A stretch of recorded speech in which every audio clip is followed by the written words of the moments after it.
All right, here we go. Welcome, everybody. Episode number 44 of Sports Cards Live. How are y'all doing tonight? Happy to be here. What a day. How about those Raptors? What a finish, double overtime. Almost, if there was going to be a third overtime, we might have had to start this episode late, but luckily we didn't. And the Raptors won, forcing Game 7. So excited for that. Before we get started tonight with Stephen Laroche, let's talk about the last couple of guests that we had a week ago today. Last Wednesday, the Urschel brothers joined me with their super collection of monumental patches from Upper Decks The Cup. Check that video out. We had a great conversation about so much more than just their collection, really about their approach to the hobby as brothers and how it's helped them in life. Even it was a great episode. Check that out. That lives on the YouTube channel with all the other episodes, all 43 previous episodes. Also want to thank this past Saturday's guest, none other than Bobby Burrell, really the hobby's authority on vintage hockey. We had a great conversation. Could have gone for another hour at least, but we kept it to the 2-hour limit, and we had a great conversation. Also want to thank Brian Palmer, who joined me on After Hours as my co-host on this past Saturday. We had a lot of fun with that as well. This coming Saturday, guys, Chris Carlin from Upper Deck will be joining me. And then on After Hours on Saturday, Carlos from Because I'm Carlos will be back yet again for another appearance on the show. Looking forward to that. And then a week today, my guest will be a gentleman by the name of Dustin. He has a YouTube channel called The Personal Finance Dad. And we're going to talk about hobby and hobby content and what's going on in the market today, and his history should be really interesting. So check that out. A unique sort of guest. I'm looking really forward to that. Want to thank any new viewers we have today. Thank you for joining. If you're new, as always, please subscribe to the YouTube channel. Would greatly appreciate that. We're at about 1,070 subscribers right now. So looking forward to keeping on growing and growing up. Also tonight, as always, your questions and comments are in play. So feel free to post them either on YouTube or on Facebook, wherever you're watching, and we will do our best to address them. So let's get on with tonight's show with Steve Laroche. Let's bring out the guest. Here we go. Welcome, Steve, episode 44, Sports Cards Live. Happy to have you. How are you doing tonight? I'm doing really well, and I'm happy to be here. It's been kind of a crazy couple of months, but I'm glad to be on the show, and I'm glad to have starting up school again. Year 3. Got to make those accounting dollars. That's right. Yeah. I mean, you're like you're basically a career hobbyist so far, based on the discussions we've had and what I know about you from the past. And we've known each other going back quite a few years by now. Oh yeah. But it is. I found it interesting when I heard not too long ago that you were pursuing. You might have told me this a couple of years ago. Actually, you were pursuing a career, a new education, if you will, in accounting, which happens to be what I do. So we have that in common. But I want to wish you luck. Good luck with the upcoming school year and with whatever follows ahead. And hopefully you still maintain some time to do some consulting in the hobby, as I know you will. So, well, yeah. And it's funny you say that, because Upper Deck just sent me a bunch of work to do tonight. So, which is great for me. It's early in the school year. I can kind of schedule and focus my time properly. But I find that I get so busy these days. I don't really have too much time to sleep, but I think as I get older, I'm requiring less sleep. You hit your 40s and you're just like, oh, okay, I guess I'm going to get up at 6:30 in the morning. Don't tell my wife that's how it should be, because that's not how I roll, and I'm in my 40s too. So that's not exactly how it works for me. I could sleep in. I'm a night owl though, so I can easily sleep in as long as my kids and my wife will let me, which usually they let me get a little bit more sleep than I probably should. Right. But listen, let's talk about kind of what brought you here today, sort of how we know each other. I always like the guests to get a feel I always like the viewers to get a feel for my guest for the episode and sort of have an idea as to how we know each other and what led to you coming here. So really, I mean, I've seen you at the expo going back probably at least 15 years, the game booth, because you were in the game for several years.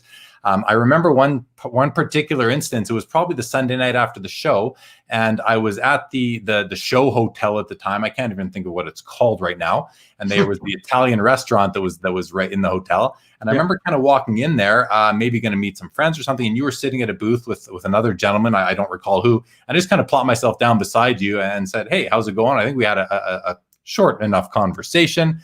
And that was kind of the first time I really remember having a one-on-one chat with you. And I wish I could remember what we talked about, but we're probably talking about 2008, maybe 2009 back then. Yeah, maybe around there. Even if it was a little later, might have been David Wright with us. And people on Twitter might know him as Long Fly Ball on his Twitter feed. So it might have been a little after that, but we definitely met in 2011, though. We know that for sure. Because you've got the proof. What happened in 2011? That was the release of my first book with John Waldman. There we go. Right. And we'll prove that a little bit later. And the other thing I remember is you're a vintage collector, and I don't want to do too much of a spoiler for later on in the show, but you're collecting a run of sets, and one of those sets in the run is the 51-52 Parkhurst hockey set, which is really one of the most iconic sets of all time. Yes. And at one point in time, I had a whole bunch of singles from that set, and I do remember you picking up a good handful from me at one expo, whenever that was, a while ago. So we do go back. And you're, also, as I remember seeing you at a national at some point, right when you, I think, had begun your job as the editor of Beckett Hockey.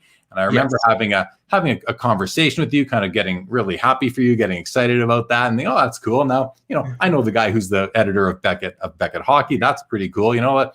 Let's see what's in store for the magazine moving forward. So. Yeah, we'll get to that. We'll get to that one too. So that's kind of how we know each other. Before we jump in and hear about your hobby history story, let's just say good evening to a few of the fellas we have watching tonight. Absolute in the house as always. Welcome to the show. Good evening to you. Good evening. Currency. Good evening. Looking forward to another great episode from Jeremy and learn some stuff. Thank you for joining. We're going to learn some stuff. Yeah, absolutely. Here we are. Bobby Burrell, welcome to the show. Our guest just back on Saturday. What an awesome guest you were, Bobby. That was amazing. Tim Marin, welcome to the show. Looking forward to having another great show tonight. 4 thumbs up. Just starting. Great job, all. Awesome. And how about those Raptors tonight? Thumbs up for them. Sam, good evening to you. What's going on? You know what? I was telling Steve before the show, I had a stressful day. It didn't start out well for me. You wake up, you look at your phone, you have emails from work, and they're kind of like the kinds that stress you out and set the tone for your day. That was my day. And then I came home, and my wife was actually barbecuing some steaks, and the window broke. The barbecue was too close to the window. It heated up the gas between the double pane window, and the window shattered. So I got to deal with that now. Jeff McMahon, welcome to the show. Absolute. I have a special thumbnail for this episode. Awesome. Dave Hart, welcome to the show. Raptors game 7. Jay, that's right. Couple days. What is that going to be, tomorrow or the next day? I'm not sure. Do you know, Steve? It's probably the next day. That seems almost logical to me, but I really haven't followed the schedule that as well as I should have. Well, go Raptors. I mean, yeah, exactly. Crazy game. Pascal Siakam misses way more shots than he takes, but Norm Powell was awesome tonight. Kyle Lowry's a legend, let's face it. And hopefully these guys can take it in game 7 and see what's around the corner. Okay, Steve. Well, let's hear a little bit about your history. For those that don't know, I know we have viewers here that are familiar with you, do know who you are, and you're friends of yours even. But for anyone who doesn't, and this episode will live on the YouTube channel, and people will refer to it as time goes by, as the years pass us by. So let's hear a little bit about your history in the hobby and kind of what brought you from there until today. But before you do, I just want to say right here, the card currency hurt so bad to watch my Celtics lose. Oh, felt so good for us. So good for us. But I'm sorry. But hey, I want everyone's teams to do well. So sorry to hear that. But know that we're happy up here. Jay says the game's on Friday. That's good to know. I can definitely watch that. Yam says evening and congrats on the new Instagram. Thank you for congrats. I don't know if you know, Steve. I've been running the same Instagram kind of profile photo since I joined it 3 years ago. It was the Stanley Cup hologram from Pro Set, which is really the iconic insert in hockey, in my opinion, and a very important card. And I thought, I'm going to now kind of brand the show and my account on Instagram together. So I changed it to the Sports Cards Live logo. So that's what he's getting at there. So thank you, Yam. I appreciate that. I appreciate you noticing. Brian Palmer, good evening to you. Looking forward to having you tonight. Brian was my guest on After Hours back on Saturday, and what a great my guest. I actually want to call the After Hours guest a co-host, because we just it wasn't an interview as much as it was a conversation. But tonight we're going to do an interview with Stephen Laroche and Stephen. So let's get into it. Let's hear about your history, your hobby history, and take us through from there up until really just before you started working it in the game. Okay, perfect. Well, first up, I did get a message from my cousin, Jean-Guy Poirier, who's watching tonight. gotta give the finger gun out to him. So my origins in the hobby, it's much like most other Canadian kids of the Gen X Xennial generation, where you got introduced to the hobby through either a food promotion or OPG hockey stickers or hockey cards themselves. And for me, it was kind of a combination of all three coming together in late 1981. I remember opening up a box of Alphabet cereal and getting a post. They were kind of like there were superstars, and you open them up, and there was a little thing tab that you put in, and you had to stand up. And my first one was Morris Lukowich of the Winnipeg Jets. Yeah. And we'll get back to that. I'll get back to Morris later on this one. It's kind of a fun story. But then it moved on to the OPG hockey stickers album, that was the first year they did OPG hockey stickers, and it was supposedly a test market in Ontario and Quebec at the time. So, and then they went full blown national the next year.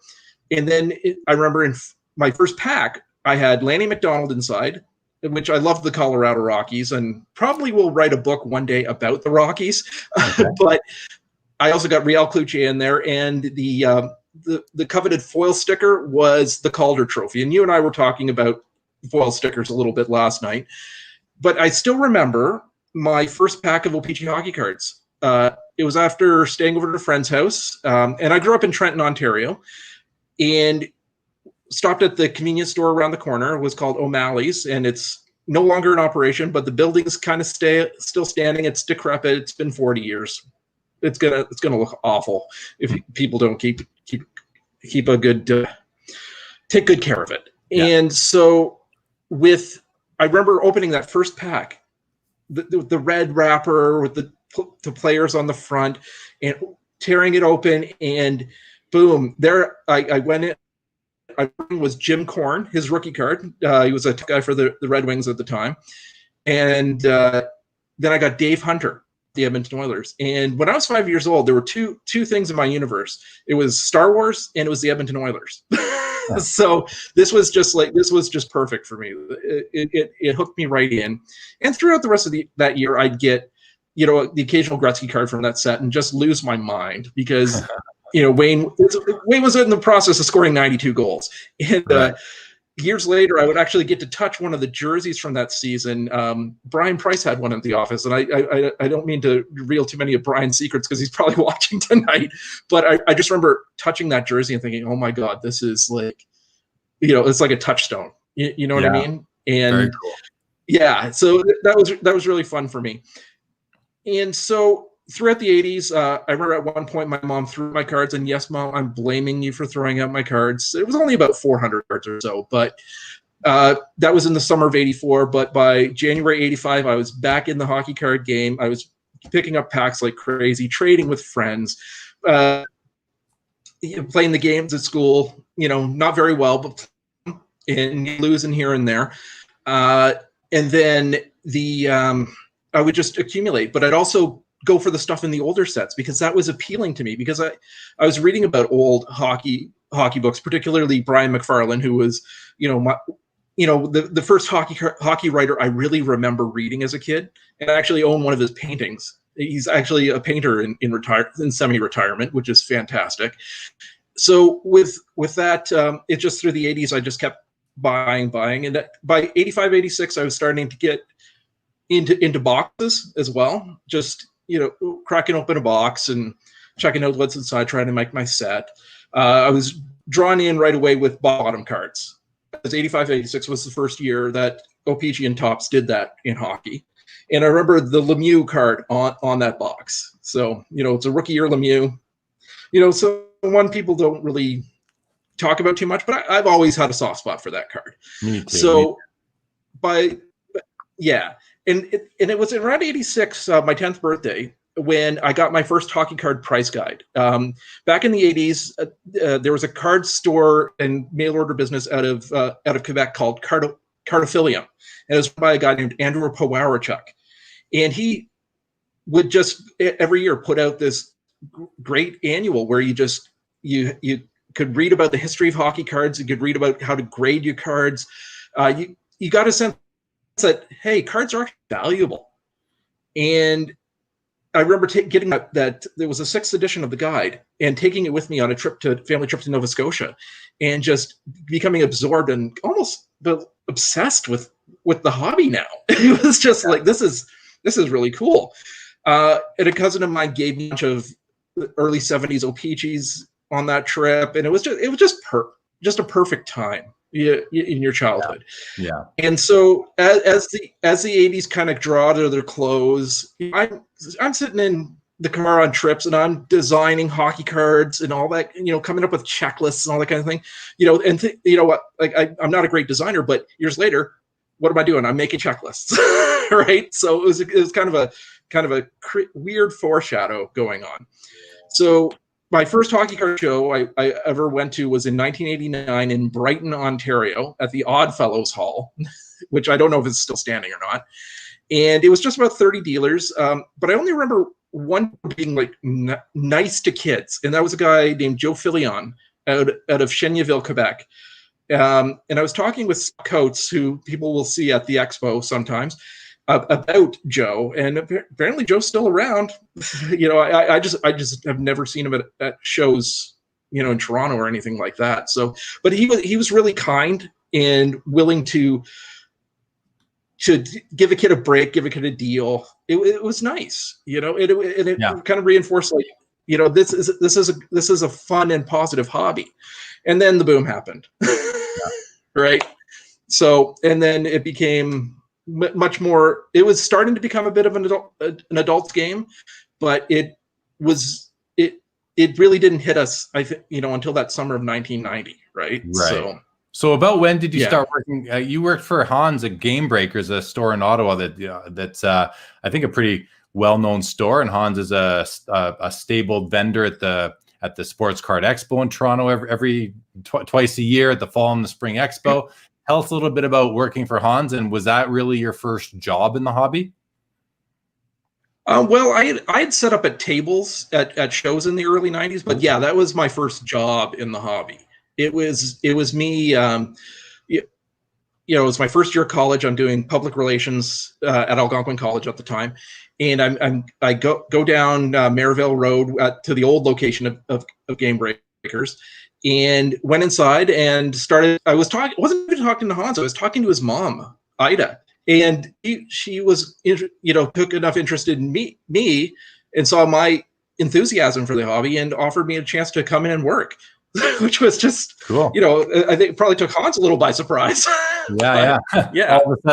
All of a sudden here's Stephen behind the counter working with Ida, and Hans like, oh, okay, yeah, all right. Well, welcome to the also. Yeah, well, exactly, right. And so at the time, Richard Scott worked there. And some people will know Richard Scott through his O-Pee-Chee checklists and his O-Pee-Chee publications that he does. But also he worked for the NHLPA years later, and he ran Canadian Sports Collector for the kind of the last few years in its existence as well. Yeah. Okay. So all right. So yeah, it's kind of a neat thing. Steve, before we go on, I want to make sure that your wife is not streaming Netflix right now, because we have some serious lag on your part throughout. So okay, I'm getting a little lag from you too, so I don't know. Okay, I think it's on your end. If someone in the viewership can let me know if I'm lagging or if it's just Steve, I'd appreciate knowing that. If you could help out with that. Yeah. In the meantime, I just want to say hello to a few more people that have joined. We already said hi to Brian, Dave Jones. Good evening. Welcome to the show. Josh Packham, happy to have you. Dustin, the personal finance dad, guys, check out his YouTube channel. One of my favorites, and he'll be joining me a week today. Dustin, I will be reaching out. We'll have a chat and get ready for the show. And Bobby wants to let us know that sadly Andrew passed away about 6 months ago.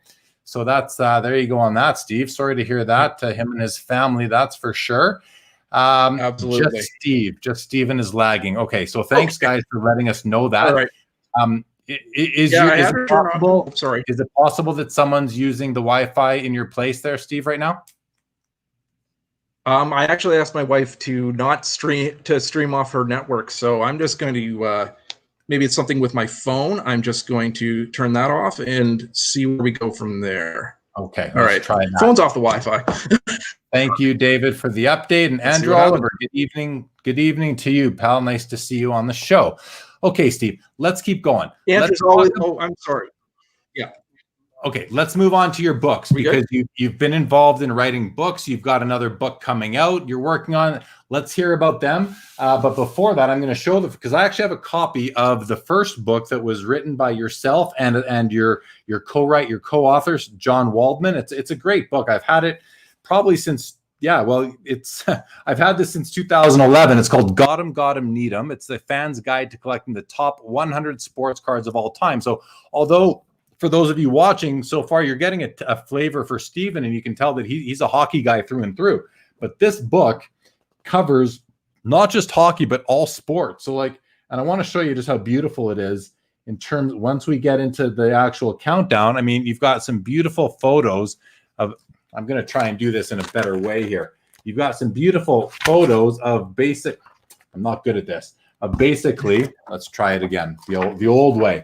Basically, the top 100 book cards in the hobby. And you know what? This book is already almost 10 years old. And many of the cards in here that they listed as the top 100 are still top 100 cards. You can kind of see. There we go. You can see as I'm flipping by them.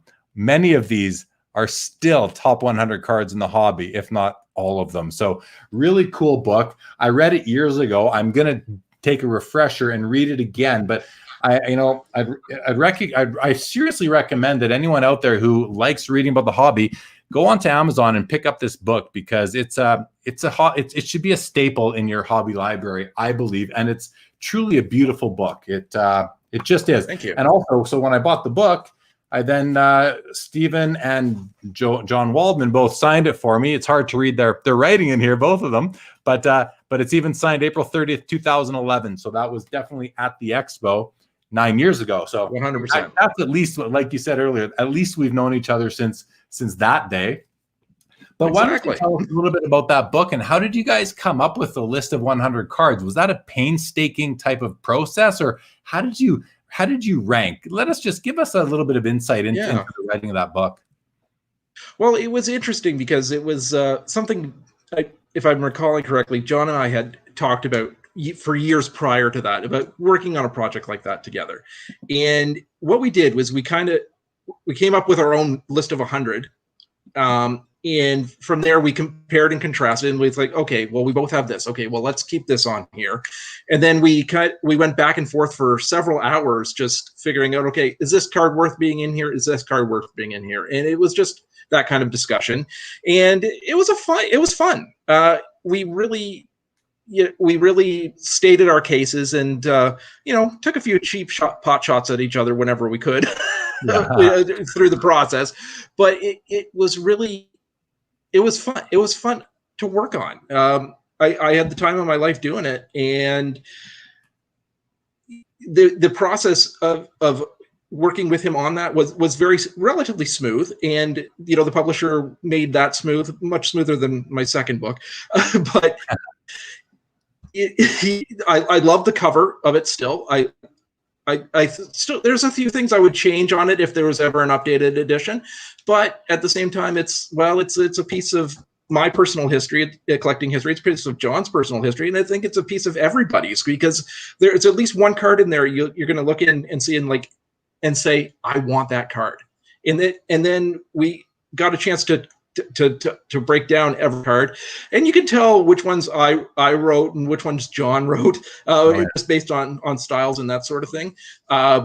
I definitely wrote the one about the Bill Ripken 89 with our famous saying on the knob of the bat. Yeah. And I talked to the original photographer for that.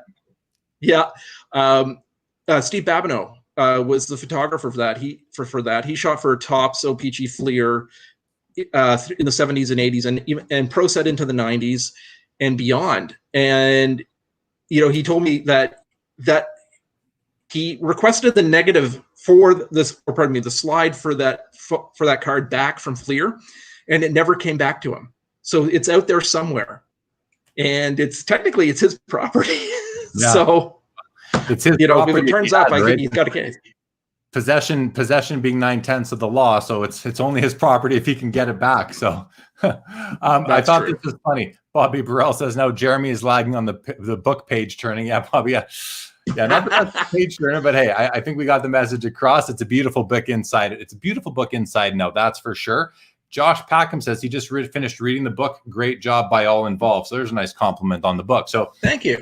Steve, anything else on that particular book that you think we might find sort of interesting? Because I think it's a phenomenal book. So I'd love to hear another morsel of kind of really interesting information, if you can think of anything. Well, it's been a long time since it's basically 10 years since I wrote with John.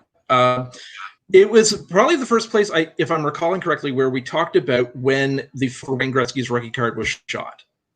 Oh. That's kind of a nice tidbit. We were able to discover that. I talked with Babs, Steve Babineau, about it because he told me a great story about how he went down to Springfield because the New England Whalers were playing in Springfield because they're still waiting for the Hartford Civic Center to be repaired. And so Babs went down there. The Hockey News had requested he go down there for Gretzky's first game as an Oiler in New England. So he's playing against Howe, and Babs went in there, took all the shots, and from that game, we've got the Wayne Gretzky rookie card. So it's I believe it was November 7th or November 9th, 1979. Oh, wow. You have it down to the day the picture was taken. That's really cool. There we go. That was the morsel of interesting information I was looking for sure. Thanks, Steve. That's really cool. Perfect. Carlos, welcome to the show this evening. That possession rule has been the basis of my legal understanding. I think a lot of people go by the possession rule. Josh says, is there a card you wish you had included in the book that wasn't? Oh, anything come to mind? Is this one of these back burner questions? That's the back burner question, but in retrospect, I don't think I think one thing that I really do like having put in there was the Manon Rhéaume card from 92-93 Classic. Yeah. The draft set. Yeah, I put that in because to me it was significant because here's the first woman who plays hockey on a hockey card. A year earlier, there had been that Pro Set Celebrity Captains card with Susan St. James on it in the Platinum set. But to me, that was a significant card because you didn't see. There we go. Yeah.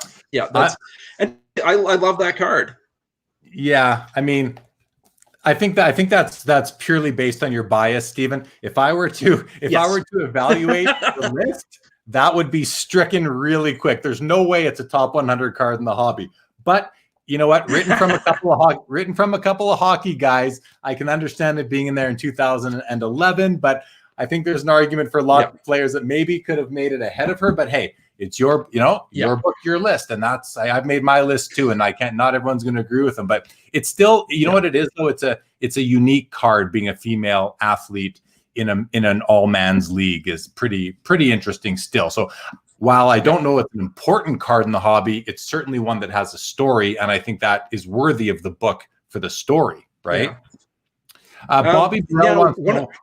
Bobby wants to know, why was Phil Esposito in the book? Do tell. Is that an inside joke between the two of you, or I'm not sure? But it's kind of funny because for my experiences with Phil Esposito over the years have been a little all over the map. I mean, I remember one time he got really upset at an autograph signing when for Team Canada 72 when somebody tried to bring him an extra item to sign. It was supposed to be one person, and Phil got up and left.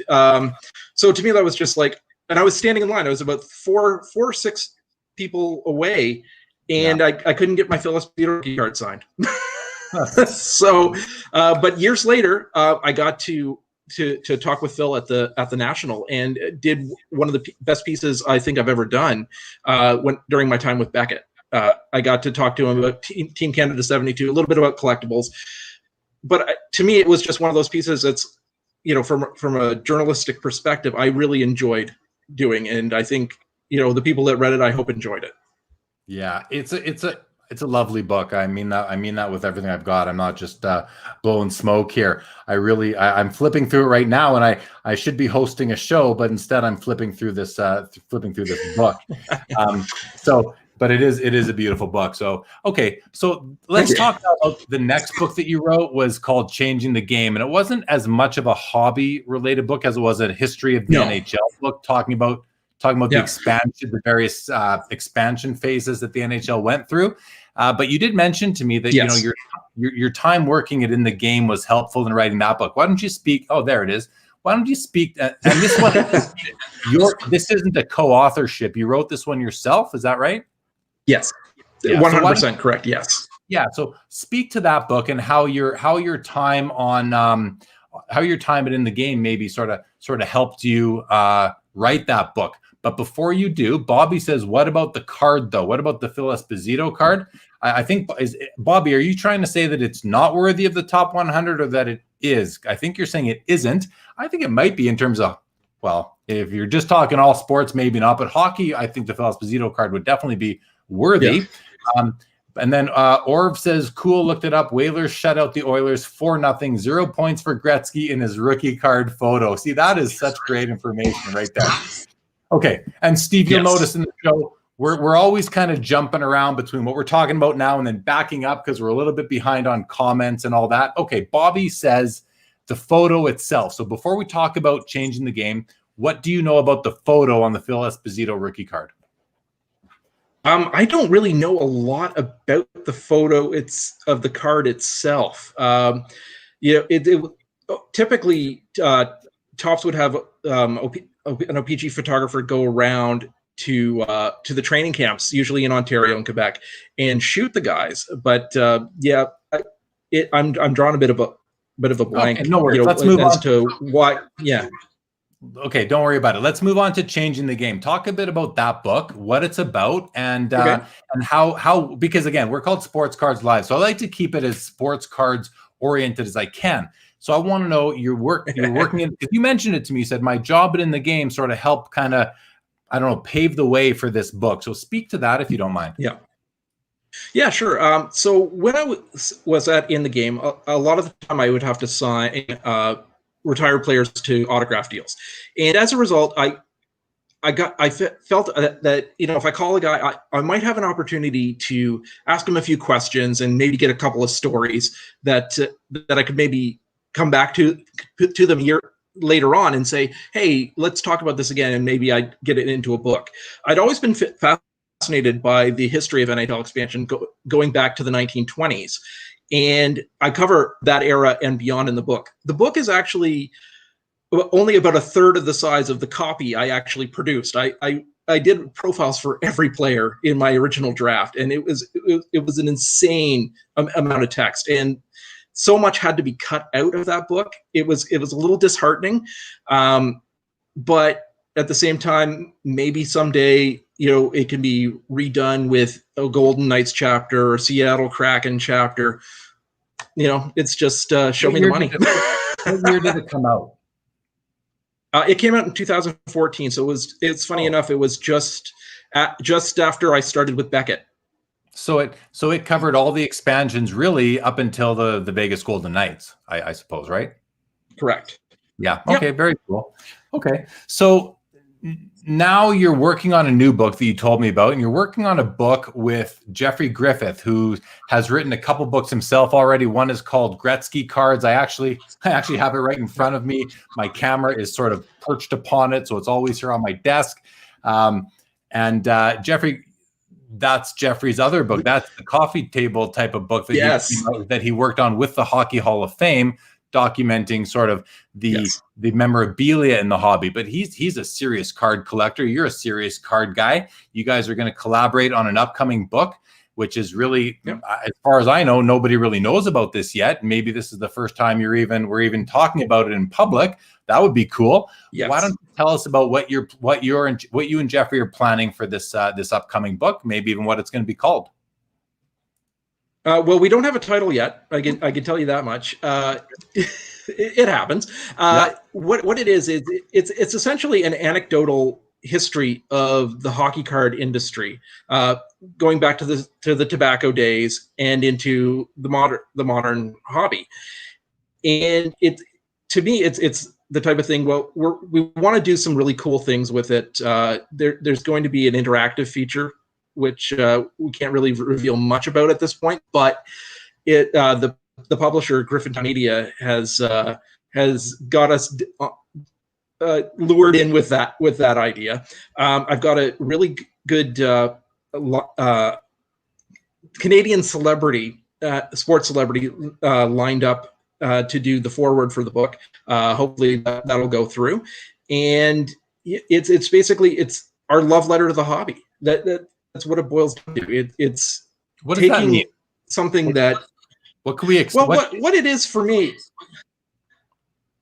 Sorry, go ahead. I was going to say, like, what can we expect to gain from reading this book? What I think what you'll get is the facts and what we know about the history of the hobby. We'll talk about its cultural impact.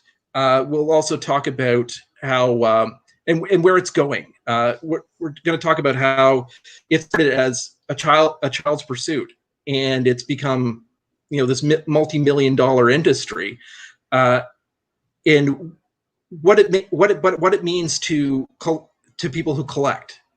It's we're going to talk to collectors, we're going to talk to dealers, we're going to talk to players, and we're going to get the perspective of what hockey cards mean to people, and bring that all together in one book. And it's a type of thing where a parent can share that with the child and say, hey, yeah, you're collecting cards now, well, this is what everything was like before, right? It maybe that'll create some longtime collectors out of it. That's what we can only hope for. I think it's awesome because I'm a big fan, and even with having Bobby on the other day on the show, we got to kind of review the history of the hobby a little bit, and I've always been intrigued by artifacts that symbolize the history of the hobby. And I showed a bunch of them. Mostly, my pusher on all those is Bobby Burrell. That's who I buy these things from, because he seems to find all these awesome, unique items, and when he's willing to let them go, he does. I've been fortunate enough to be on the purchasing end of them, and now it's on me now to I get to babysit these things for the next phase of their lives. But I think it's cool that you're doing this in the book, because you lived through, a lot of people watching, we lived through the 80s, the 90s, the 2000s. We saw there's so many new entrants into the hobby now, whether they came in in 05 when Crosby came around, or whether they came in 2015 with Connor Mcdavid.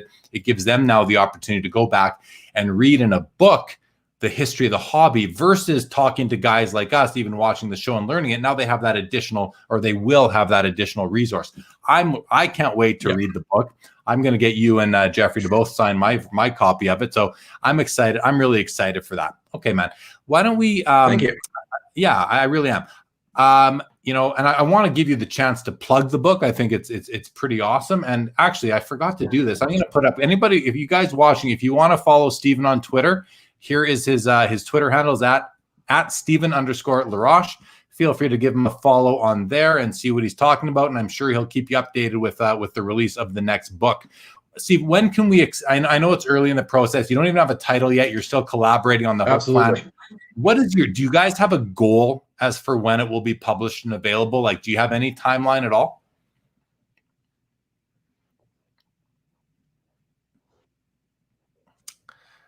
So we can not a specific timeline per se. Because of the way COVID. Okay, sorry, go ahead. We're having some really bad technical issues hearing you, Stephen. I don't know what it is. I think it's your internet connection. I think what we're waiting on is the impact of. Yeah. Okay. So I don't want to fight through the technical difficulties. Okay. So we have a couple of options here. I don't know if you can hear me, and if you're kind of on time with me right now, Steve. But yeah, I got my Wi-Fi on. One is to go buy an Ethernet cable, and we reschedule this show, or we fight through it. Those are our options. Love to hear from anybody watching. If this is just not viewable right now, if this episode is not viewable, we will end it and we will reschedule it. Let me know in the comments, please, because it's not going to be a quality episode, I don't think, in rerun at this point.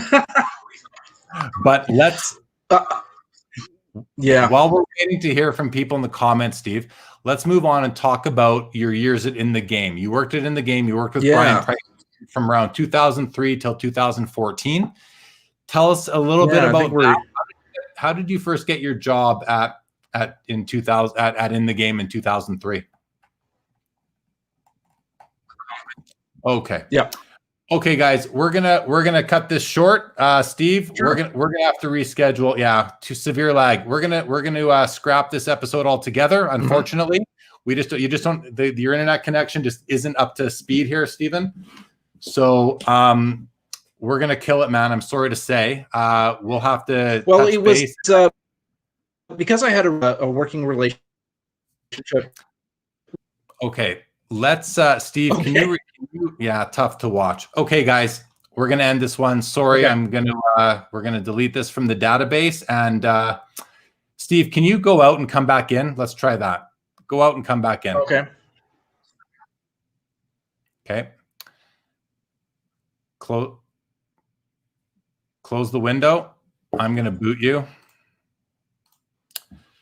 Yeah. Okay, he's gone. Yeah, guys.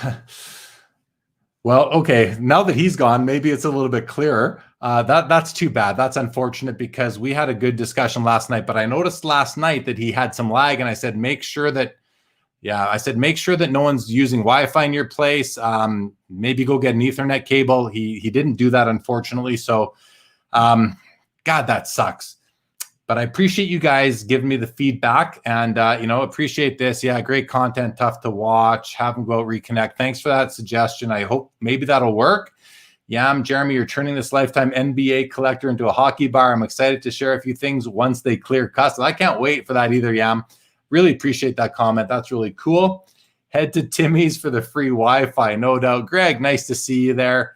Yeah, bummer for sure. We had some other great things to talk about. Stephen worked within the game for about 11 years. He was an editor at Beckett Hockey for a few years. He had some health issues. We were going to get into that. And then we were going to get into some state of the hobby stuff. So unfortunately, we don't have a good internet connection for tonight's guest.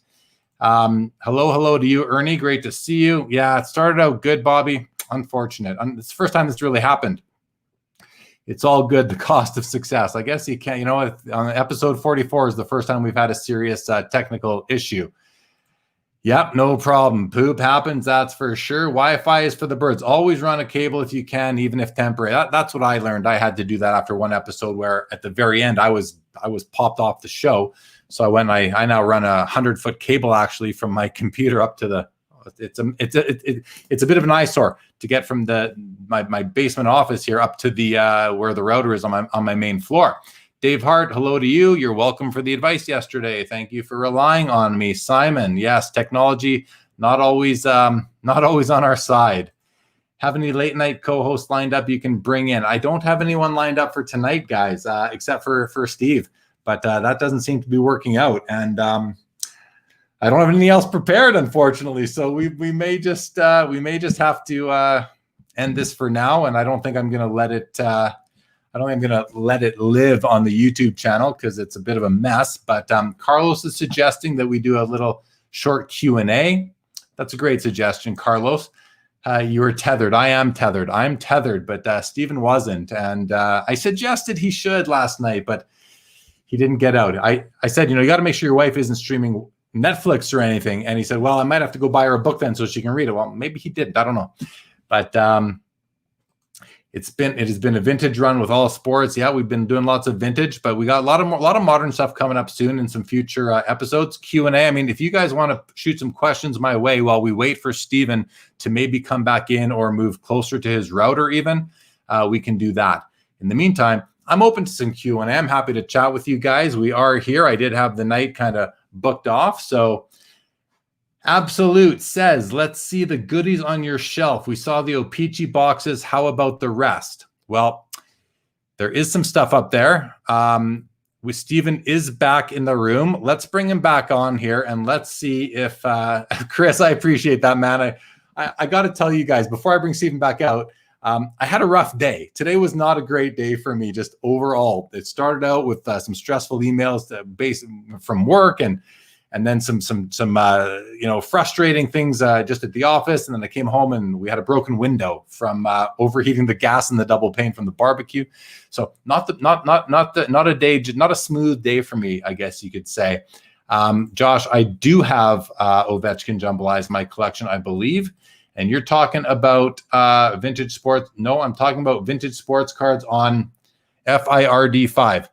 Still not sure what you're talking about, Steve, but happy to have you clarify. Steve, are you ready for me to bring you back? Give me a nod if you are. You good? Okay. You can hear me. I can hear you now. Did you move closer to your router? Perfect. Yeah, well, I didn't have a long enough Ethernet cable, so I'm literally sitting on the floor in my living room. Okay. Well, okay. Hopefully this is better and we can salvage this episode. So let's jump right back into where we were. So we had just finished talking about your books. Let's talk about we were going to get into the in the game years, but before that, tell us quickly a little bit about the time you worked for Canadian Sports Collector, which was sort of, and I remember this magazine maybe in the late 80s, early 90s, the 90s for sure. It was a Canadian sports card magazine, and obviously with a focus on hockey. But tell us a little bit about that. Were you writing for them, or what were you doing with that group? I was freelancing for them when I was doing my second diploma at Loyalist College here in Belleville. I was doing print journalism at the time, and I just pitched Baron Badesky on doing a freelance piece. It wasn't a great piece, but when I look back on it, but he gave me a shot, and we built a friendship out of it. And once I started working a game, he was there, so it was kind of perfect. Great, yeah. Bobby jumps in and says it was great for many years, especially when Stephen was there. And Baron, that'd be Baron Badesky, I believe. Someone who's been in the hobby for quite some time, but not someone that I know personally, but potentially, hopefully one day. Oh, I see, Steve, what you were saying. Vintage cards in all sports have been on fire. No doubt about that. So we'll save that for a bit later, Steve. But yes, I hear what you're saying. Thank you for clarifying. And I certainly agree with that comment. Vintage cards are on fire right now, especially the Hall of Fame stuff. And then but it doesn't even matter what grade, low grade, mid grade, high grade, it's all on fire. And Steve, so after you worked for Canadian Sports Collector, you also did some work for Slam. What was Slam? It was a media outlet up in Ontario, or speak to that a little bit. Your time with Canoe and Slam. Sure. Well, Canoe.ca was the web outlet for Sun Media, and what it was I came in as just a fresh-faced student. I had a couple freelance pieces. I'd interviewed like Jake the Snake Roberts and done a couple things for Slam Wrestling. And I got hired on at Canoe. And once there was an opportunity to move over to the sports side, I did just that. And when I was there, what I did was I decided, well, there's information online about what's going on in the world of sports collectibles at the time. So especially there, no major mainstream media was covering it. And even today, mainstream media outlets don't really cover the hobby properly, in my opinion, where they don't give it, they don't take the time to do the research and understand what they're writing about sometimes. So what I did was I just created this section of Slam Sports. I ran it for about 3 years.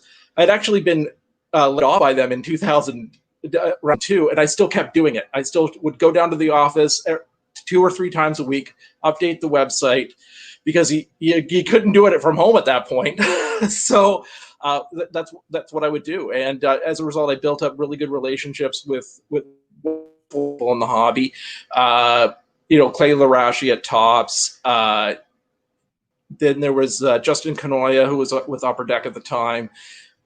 Jake Gonzalez, who was at Upper Deck. Mike Monson Morris, who were at Pacific. Jeff Morris, of course, being a former Canadian sports card collector, editor in the early 90s and into the mid 90s. And then, and of course, Bill maintaining the relationship with Barron in the game. And also Fabio Del Rio was there too at the time, who was also a former Canadian sport collector. So that magazine churned out a lot of longtime hobby people, that's for sure. So they ended up moving on to other companies and working I ran until I started full time at In the Game. I felt. Okay. Well, what it was I didn't want to have be perceived as a conflict of interest. Okay. So, yeah. So okay. Steve, I'm going to ask you to. I'm going to ask you to go buy an Ethernet cable. Saw the opportunity to come work there. Okay, Steve. I'm going to ask you. We're going to reschedule you for the show. You need to be hardwired into the router next time. Once you have an Ethernet cable and you can hardwire into your router, we'll get you back on the show. But there's way too much lag here. It's just not working. So we'll get you back. Thank you for let's get back because I'm actually plugged right into my router. What's that? You're yeah. I did. Okay. Yeah, we're having some lag problems.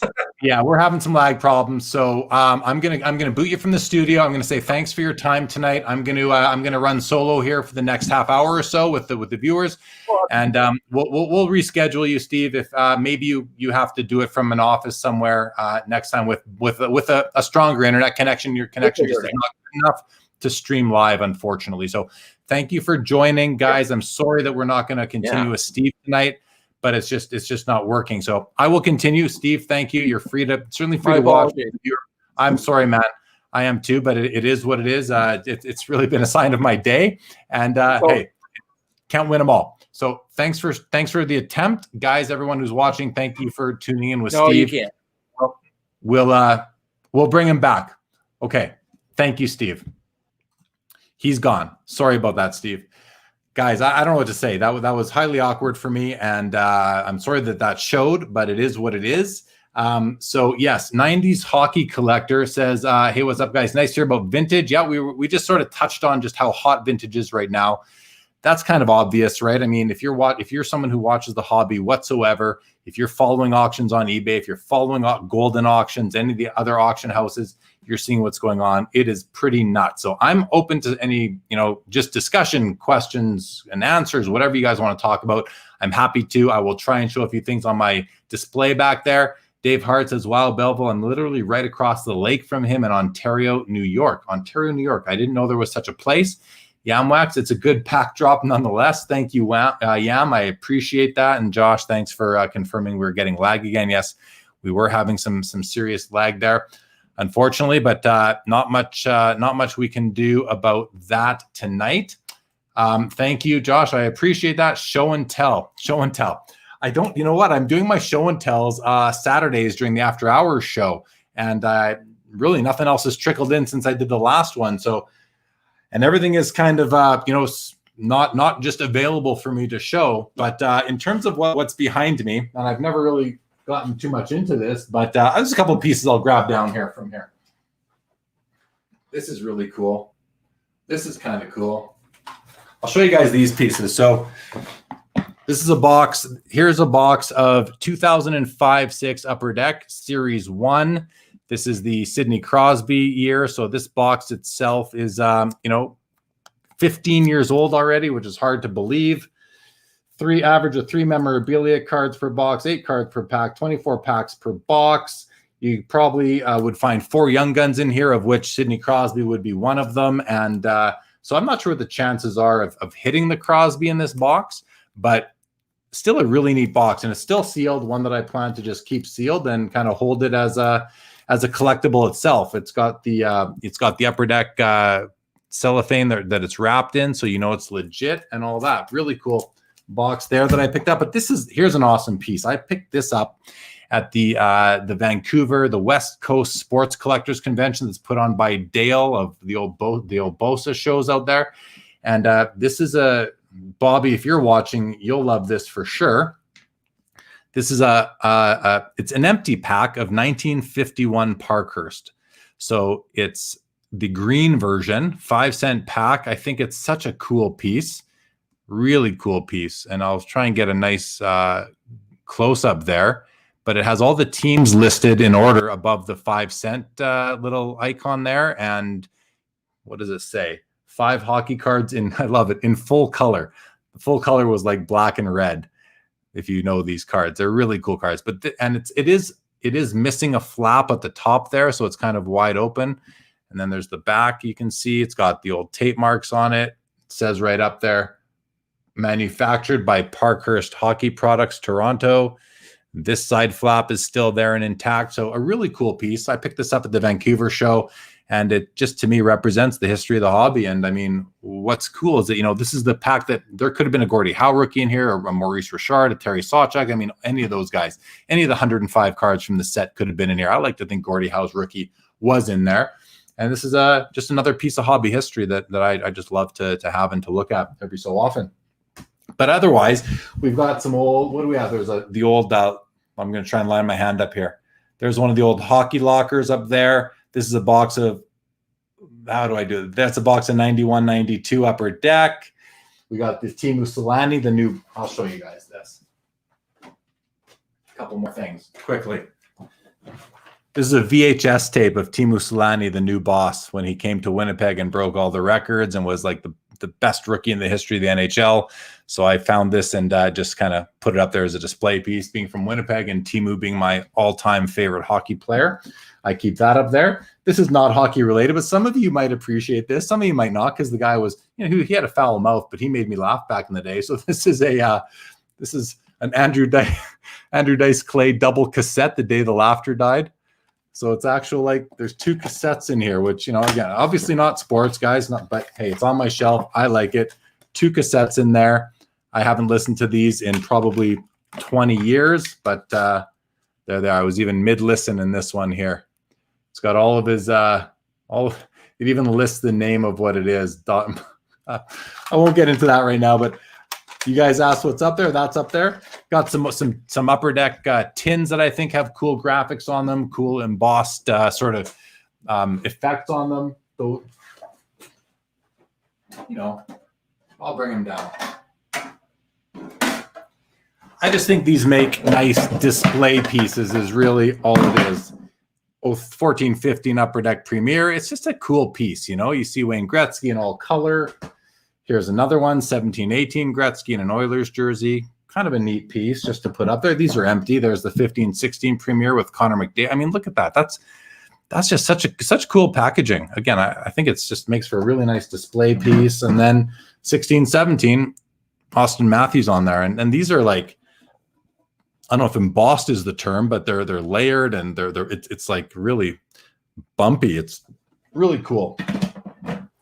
And then on the second shelf, we got those old gum boxes from Bobby Burrell. Those cards are all Topps Project 2020 cards. And then on the third shelf down there are like just a bunch of old electronics that I have that I think are cool. My old Game Boy, the original Walkman, the original Watchman, and then some other pieces too. And underneath there are cards from my my inventory, not my personal collection. That's all kind of inventory that I take to shows with me.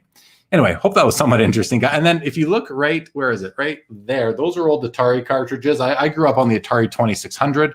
And so I have those up there along with some jackets and my Jets jersey. I showed the Upper Deck jacket last week, and I mentioned that I had a Pinnacle Brands jacket as well. Well, that's that right there with the yellow shoulders. That's yellow leather. That's actually pretty cool. And then my Teppo Numminen game worn jersey that I wear to all the games, or that I wear to all the shows, I should say. What do we have? I'm just going to look at, I've missed a bunch of comments here, guys. Let me get to those right now. Yeah, Brian, no lag now. So too bad Stephen didn't work out, but what can you do? It's bound to happen, I guess. It took till episode 44 for me to almost cancel a show right in the middle of it. I came pretty close there. So, Guy, I owe it to you guys for keeping me going here tonight. Thank you so much. We're about to get football. Yeah, Steve, it'd be nice to add another sport, especially something to do on Sundays. That's going to be awesome. I'm looking forward to that. Yam says it could be the fantasy football drafts tonight, eating up a lot of bandwidth. That could be it for sure. And I think Steve lives in an apartment building, so he may be sharing as well, which could have been part of the problem there. Yam says, Jeremy, have you been investing in football before the season? Yam, no, I haven't been investing in football before the season. I would only do that if I was planning to sell it during the season. And I don't usually move fast enough to buy cards and sell them within a month or even shorter time period. I mostly buy cards and I keep them for myself. They end up being investments long-term, but in terms of like a shorter-term investment, no, I haven't. I've been watching a lot of content. I know a lot of people are starting to load up on players that are popular in fantasy, and I think that's a great strategy, actually. I've always, even going into hockey pools my whole life, every time I go in a hockey pool, if it's a keeper league or a pool where you're not changing your lineup all the time, I've always thought, well, I want to put together all the players that I have, all their rookie cards, and kind of display them and have them close by during the season so I can double enjoy it. And so I kind of get where all these guys are coming from now that are talking about investing in the fantasy football players. And I think it's a good idea because people will always remember the fantasy players that they drafted. And especially if you win and what player made the difference that made you a winner, you may want to own that card forever as a memento of your fantasy. Keeper leagues for sure. I think it makes a lot of sense. There's a lot of similarities between, how you feel about a player when you have their card and how you feel about a player when you have them in your fantasy league. So I think it's cool people are doing that, and there's a lot more content out there about that right now, and it's very interesting. I was watching some last night actually with 4 YouTubers that were collaborating on an episode, and it was really interesting. Actually, Dustin from the Personal Finance Ed, who will be my guest a week today, was one of them. It was on the channel called The Comeback Card Investor, I think he's called. His name is Brad. He has a pretty entertaining channel too. He does an episode a week where he calls it Cards and Cake, and he eats cake while he's doing his show, which is just funny. Cards and Cake. Brian, would it care to take a guess at what the Crosby Young Gun BGS Black Label currently up for auction at Golden ends at? That's a good question. So just so you all know what he's talking about, if I didn't just say it as obvious there as I'm about to now, there is a Sidney Crosby Young Guns that could have come out of the box that I just showed a couple of minutes ago. That is, so a card out of this exact box here, Sidney Crosby Young Guns, got graded by Beckett Grading Services as a BGS 10 Black Label, meaning it has all 10 subs are 10. Sorry, all 4 subs are a 10, so it gets the prestigious Black Label, and there's one for auction with Golden Auctions right now, and I've actually been involved in a guessing game on what that's going to end at, and I think I guessed $22,500. I think I'm going to be low because that's a very rare card. I think there may only be 2 of them that have the Black Label designation, and I think it's going to go good. Connor McDavid Black Labels, there's many more, and they sell for $12,000 to $15,000. I don't see any reason why the Crosby shouldn't, based on rarity and the fact that Crosby has done everything in the sport, and Connor McDavid's done very little so far except be awesome, which I recognize, but I think that the Crosby could easily triple that and maybe end in the 30s. Who knows? It'll be interesting to see. Love to hear what you guys think. Any guesses you have, put them in the comments, and let's see. We'll get to them in a few seconds here. Richard, says, I don't think I've ever seen the packaging for the 51 set. Very cool. Yeah, I mean, these don't come around very often, and I've had a chance to buy these in the past at the expo, and at one point, I was going to buy one, and then I didn't. I went back to buy it, and it was gone, as happens. When you see something you want, you got to buy it, guys. That's something I've learned, and I saw it on the kind of the dealer night as we were setting up, and I knew if I didn't buy it, it would be gone by the next day, so I made sure to buy that right then and there. Chris says, what would you say is the most influential hobby-changing insert set in hockey? The most influential hobby-changing insert set in hockey. Oh my gosh, that's a tough. I mean, I remember very clearly, and this set gets no attention or love anymore, but in 1991-92, the Score Pinnacle B cards, they were black and white. They were hard to find. They were very elusive. Every kid wanted one of those cards.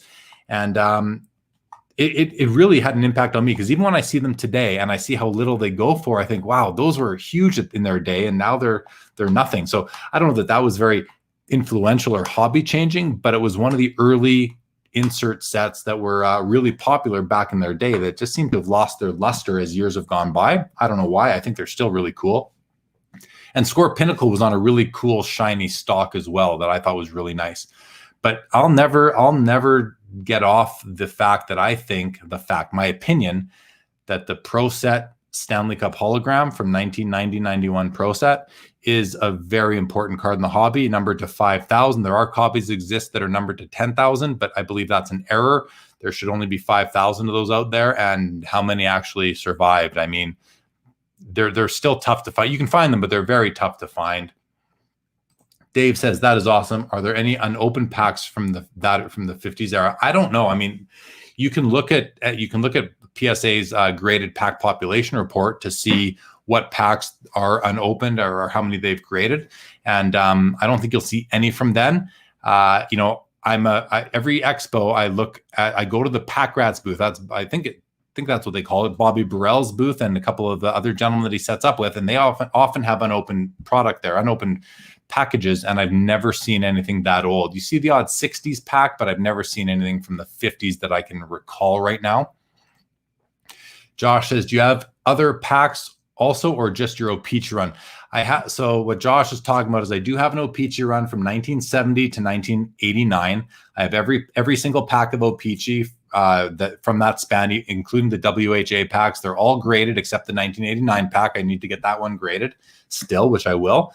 But other than those, I have a 75 Topps baseball set. That's the one with George Brett and Robin Yount, I'm sorry. And I have an 86 Fleer basketball pack, so the Jordan pack. And then I have a 1980 Topps basketball pack as well that may have that Magic Johnson, Larry Bird, Dr. J card. You never know. I'll never know because I'll never open it. Absolute. Do you even have a tape deck? I do. Believe it or not, I do. I have an old Ghetto Blaster. It sits in my office at work. I might have to bring it home one day and play those Andrew Dice clay tapes if they haven't dried out and they would still work. Brian says, does anyone grade cassette tapes? Get those Dice gems in a holder. I know, right? I should get this thing graded. It was just a cool little double cassette box that I've always kept because that guy made me laugh back whenever this was from. This is dated 1990, so this is 30 years old. And that would have been when I picked it up.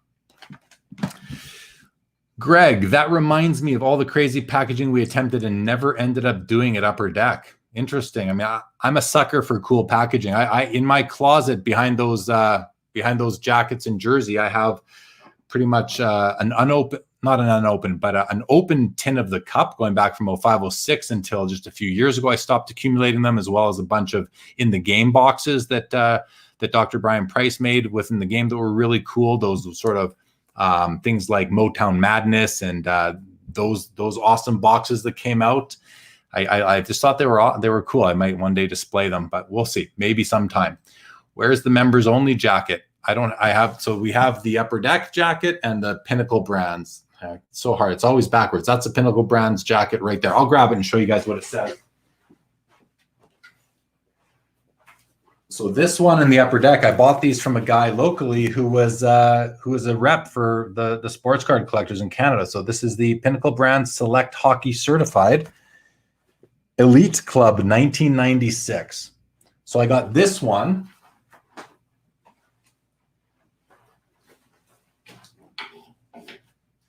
And this Upper Deck jacket, which I love because of the original logo, but look at this on the back. Like, that's a huge Upper Deck logo, and I love that old logo. I bought both these off the guy here locally.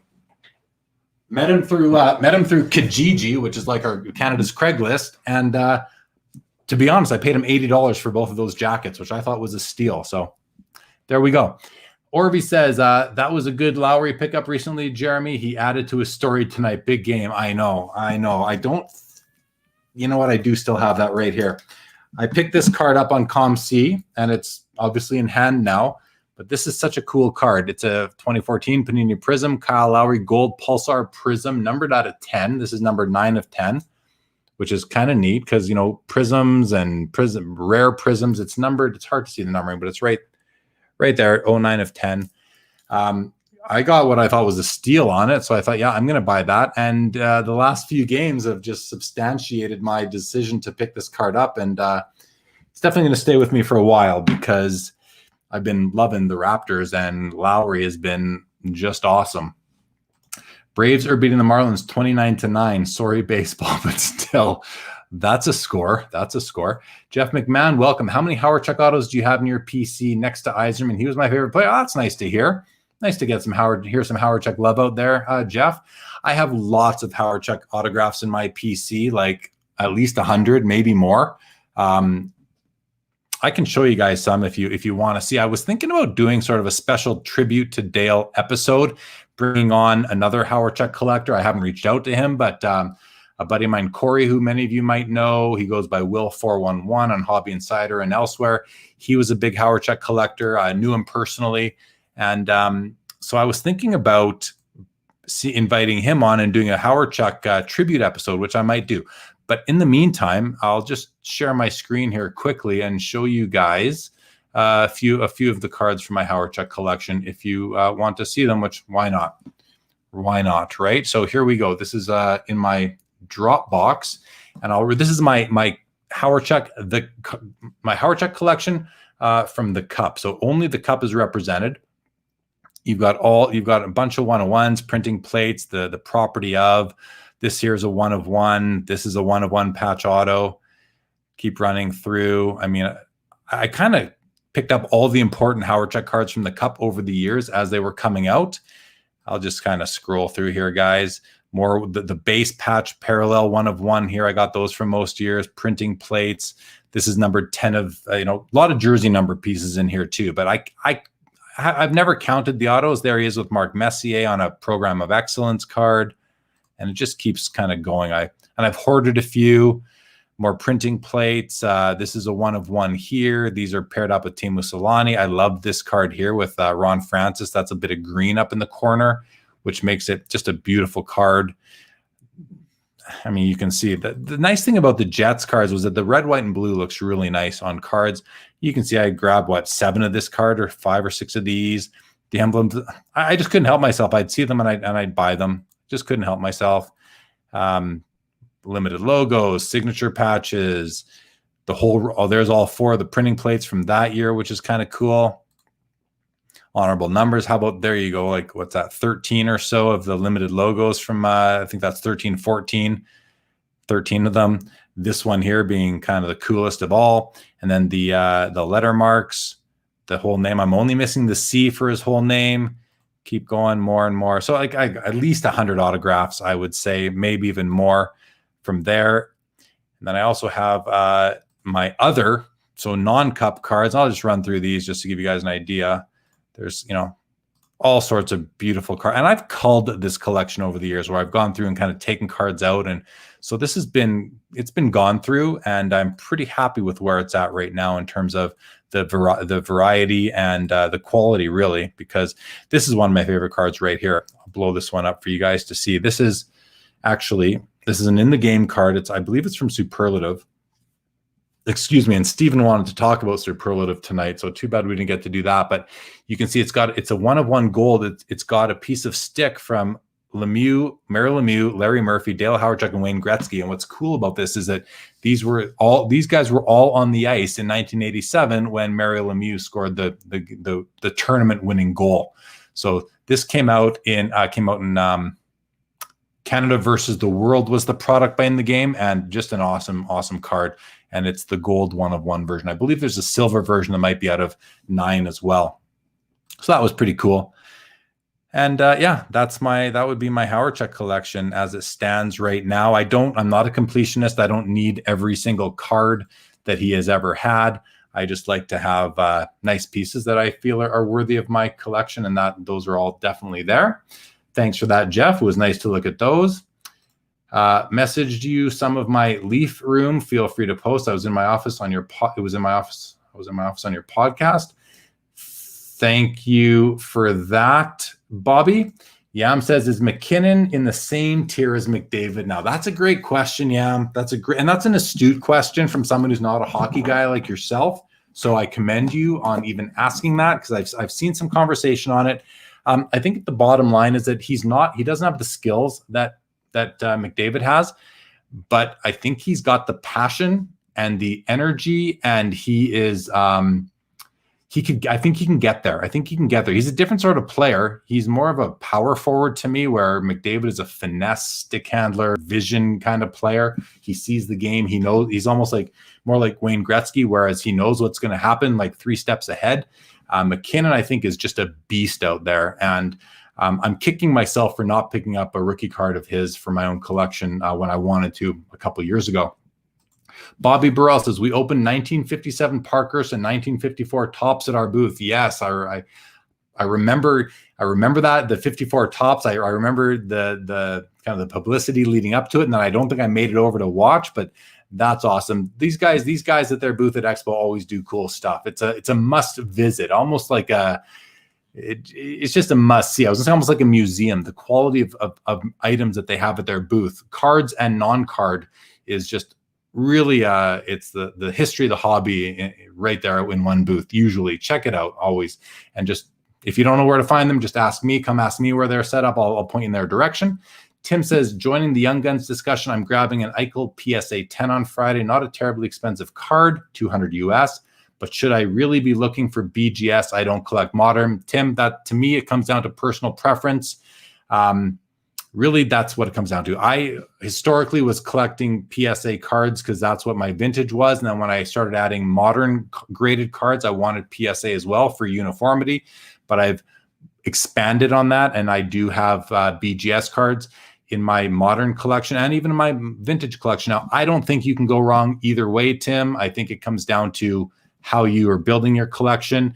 If you don't mind having different slabs of different companies represented within your collection, then go for it. If you want all BGS or you want all PSA, go for it too.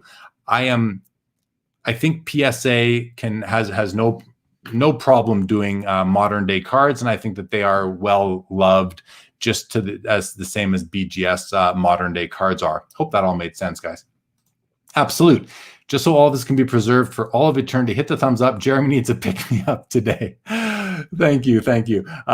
Yeah, again, not the best day I've had, but hey, I wanted to come out and have a great episode. Unfortunately, it didn't work out with Stephen's connection, so that's too bad. But we will hopefully get him back and we can finish it off, and we'll see what happens to this one. Brian, good evening to you. A bit of a funny episode we're having tonight, Brian. You're late to the game, but we had to excuse our guest tonight as his connection just wasn't working.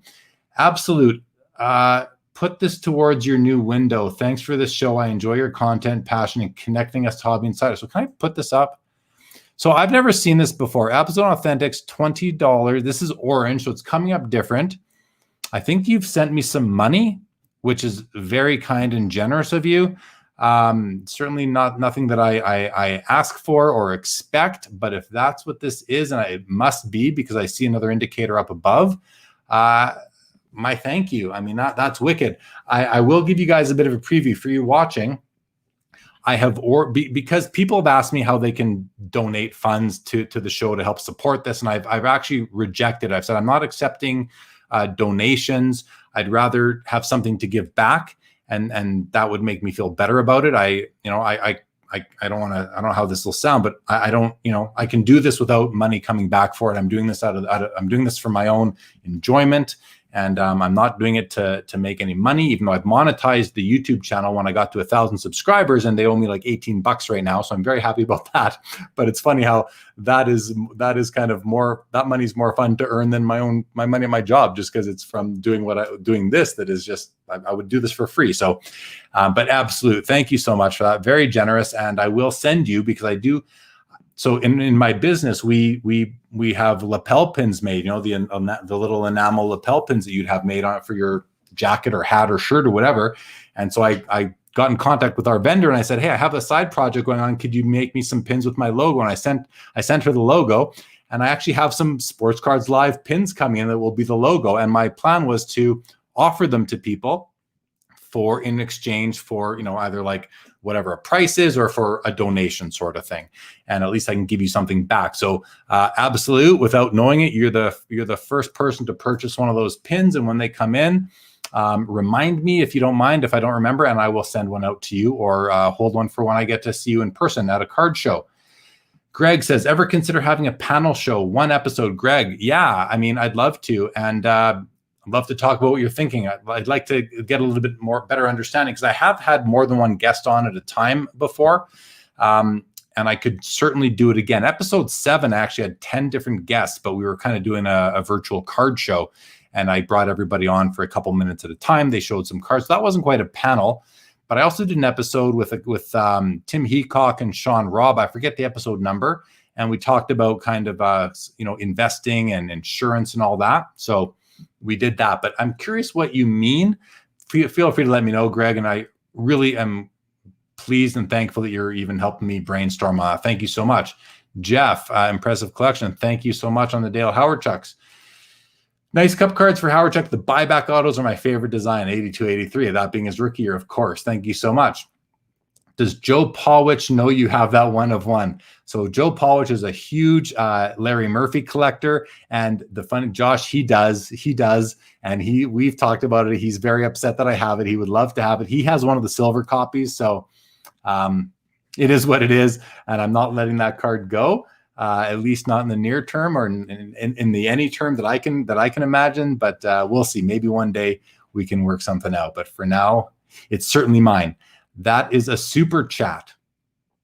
It's a super chat. I think you're talking about the $20 thing. Okay, it's called super chat when someone does that. Very cool. Thank you, Carlos, and thank you, Absolute. Thank you, both of you. Super chat. All right, wicked. Thank you so much. I wonder how that money actually gets to me then. We'll figure it out. Yamwax, can I still be a hockey collector if I don't enjoy young guns? There just seem to be too much cooler cards available. Yam, absolutely you can.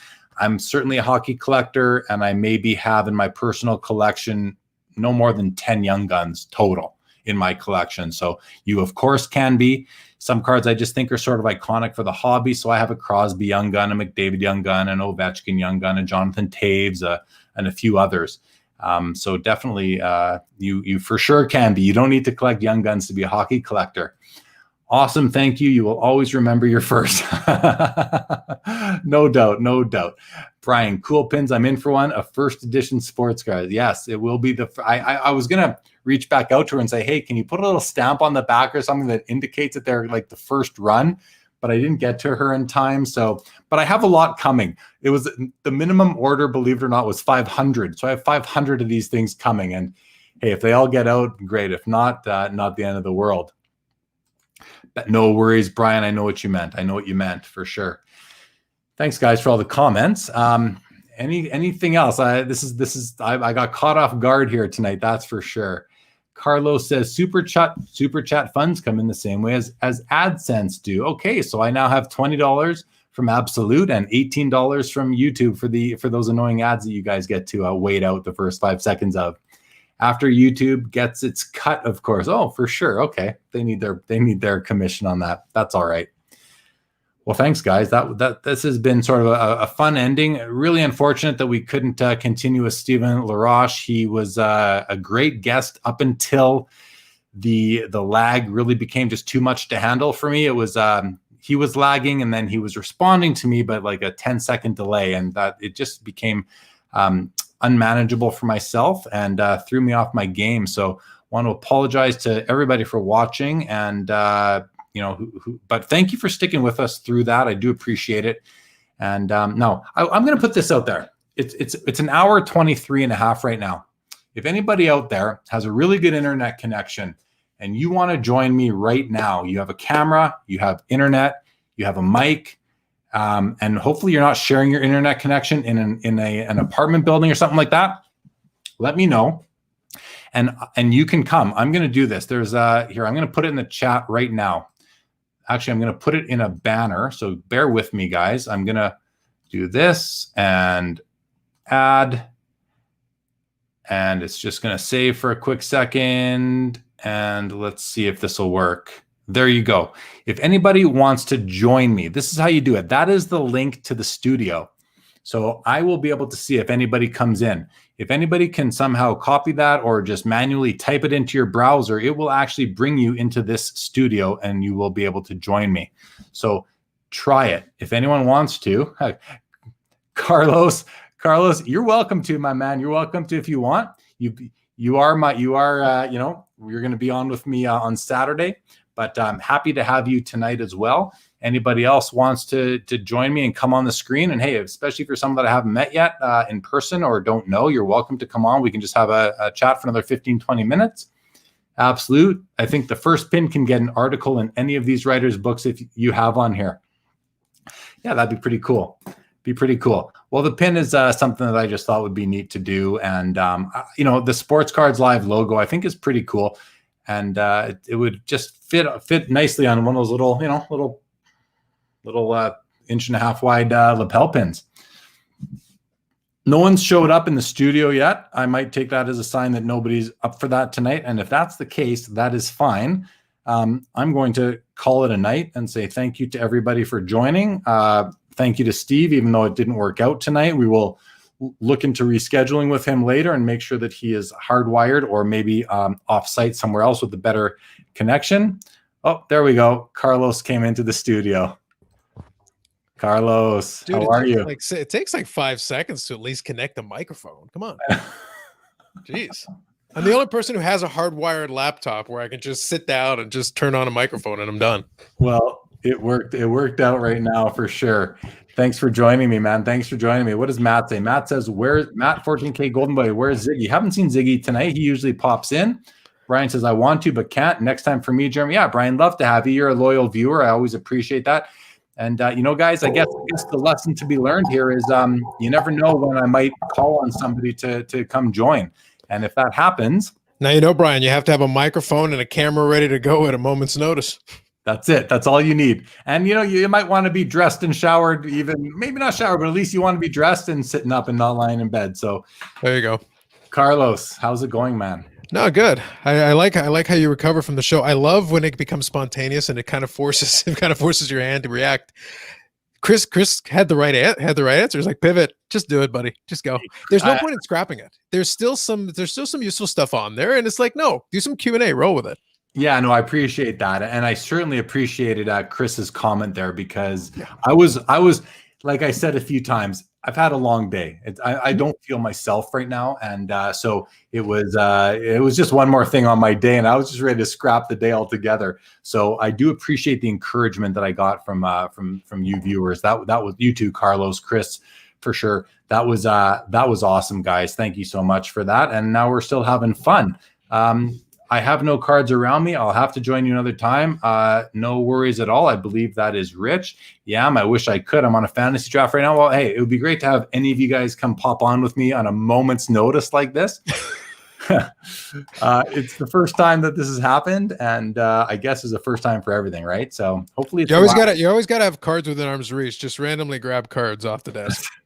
That's it. I do still Here's have a blaster box. There you go. You know what?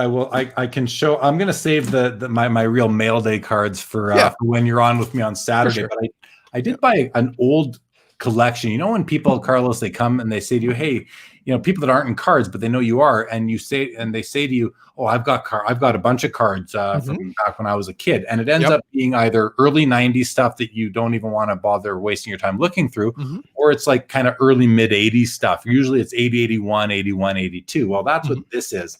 So I ended up getting it was 3 or 4 full shoe boxes of really poor condition O-Pee-Chee hockey, but I managed to pull out this many cards that are, kind of noteworthy. Mike Gartner rookie on I can see Mike Gartner on the front. Yeah, that's all right.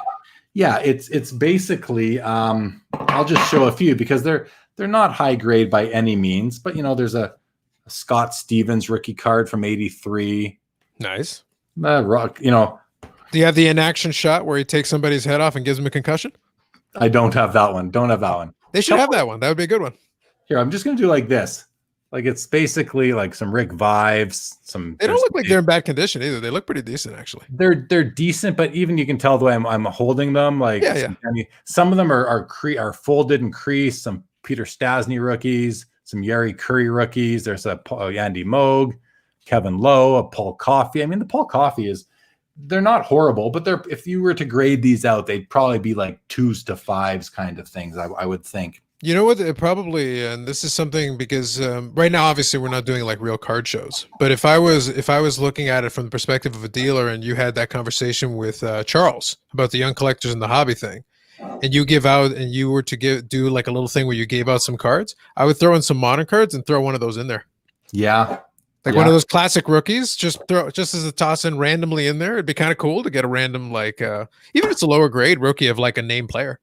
Yeah. I mean, I hear you. And a lot, like guys like Charles love that stuff too. So yeah. And that's kind of why I pulled that stuff out, because the collection that I bought, it also came with what I would say is a mint condition set of 88, 89 O-Pee-Chee. So the Brett Hall, rookie year. So the money that I paid for the collection, I'll recover from that set. And then these cards here are kind of just like, for fun. Matt says Stevens cost the Flyers a few cups. Yes. And what player's career did he basically end? Was it Correa? It was Paul Correa. Yes. It didn't end. Like he came back and scored in that game, but he was never the same. Like they did the whole, they did a little mini documentary on TSN about it where like, he doesn't remember 1 second of that. Like he was never the same after that hit. At all. He wasn't. And he's still, it sort of soured him on hockey altogether because he was like estranged from the sport until they raised his number to the rafters, or until he was nominated or elected into the Hall of Fame. He finally came back and made a few appearances. Yeah. Great. Part of it is that like the entire section of his life after that hit, he wasn't the same like as a person. Like he struggled. He did keep playing hockey. Like one of those things. He played for like St. Louis and I think a couple of other teams after, but he was never the same guy after that. Like it completely took it out of him. He was a superstar right up until that point. He was, and playing with Timo Solani again, my favorite player of all time. What a dynamic duo they were. Here's a question from Rich. Says, here's a question: what is your favorite or top 3 base cards, non-rookie card auto mem of all time? Story around it. Well, one comes to mind, but it might not be what you're expecting because it's not a vintage card. It's a modern card, and I'll show it because this is one of my kind of trade secrets, if you will. And it's not so much a trade secret anymore. I think people are sort of catching on to it, but let me just find it here. Let me just get there quickly, guys. And if you're sort of really savvy in the hobby and you've been watching what's been going on lately, you might even be able to guess what the card is. Oh, Bobby's in the background. Let me just bring this out quick, Bobby, and then we'll bring you on. So it's taking a second to load. So this might be, Rich, my all-time favorite base card because this is the 0506, the Cup. Wayne Gretzky in an Oilers jersey. I think that 0506 Cup is the most beautiful. I'm going to add you, Bobby. Bobby's coming in on the bottom. I think it's the most beautiful of all the Cup sets that ever came out. And he's in an Oiler jersey, and it's obviously graded a PSA 10. And this card, I think, if you know what the Michael Jordan exquisite base cards go for from 2003, like basically like $8,000 for the base card, and it's numbered to I think 250 or something like that. This card's numbered to 199. It's Wayne Gretzky. It might be the most beautiful base card ever made, modern day for sure, in my opinion. You mean 249? Is it 249 or it's 249? Yeah, sorry, I see it now. No, I got you. Yeah, thank you. Anyway, this is definitely one of them. After that, I mean, gosh, nothing pops to mind. Let's base cards are tough unless you go vintage. Base cards are tough. Like they really are. They are. But I'll throw one at you that's a little obscure, but it is vintage. Is kind of because that was my original wheelhouse. Like the reason I like the Charles episode is because it reminded me a lot of me. And what I'll do is when we do the thing this weekend, I'll give you a little bit of that backstory, and I'll give you a taste of why I related a lot to that story. But one that's a base card, it is 100% a base card, but it has at least a little bit of a backstory to itself. In 54 Bowman, there are 2 card number 66s. There's Jimmy Pearsall, and then there is Ted Williams. Okay. And the Ted Williams base card was the one that was pulled from production because he had the exclusive contract with Topps. So that is a base card, but that's a very tough base card. So for me, I consider the 54 Bowman set only after the Ted Williams is part of it, because that was the original number 66 before they pulled it from circulation. Okay. It's a more obscure one, but it's there for vintage. A card that I've never owned that I'd like to is I think it's from 1972. Topps and O-Pee-Chee, the Phil Roberto card where he's like his back is to the camera and he's basically taking a punch to the head. It's like hockey's the only fight on the card. Bobby probably knows that card better than we do because it's so vintage. Bobby, welcome back to the show. How are you tonight? Great. Good to be back so soon. Thought I'd join in. I thought I was watching. I might as well join in. So, well, I appreciate that. Thank you for jumping on. This is awesome. I think no problem.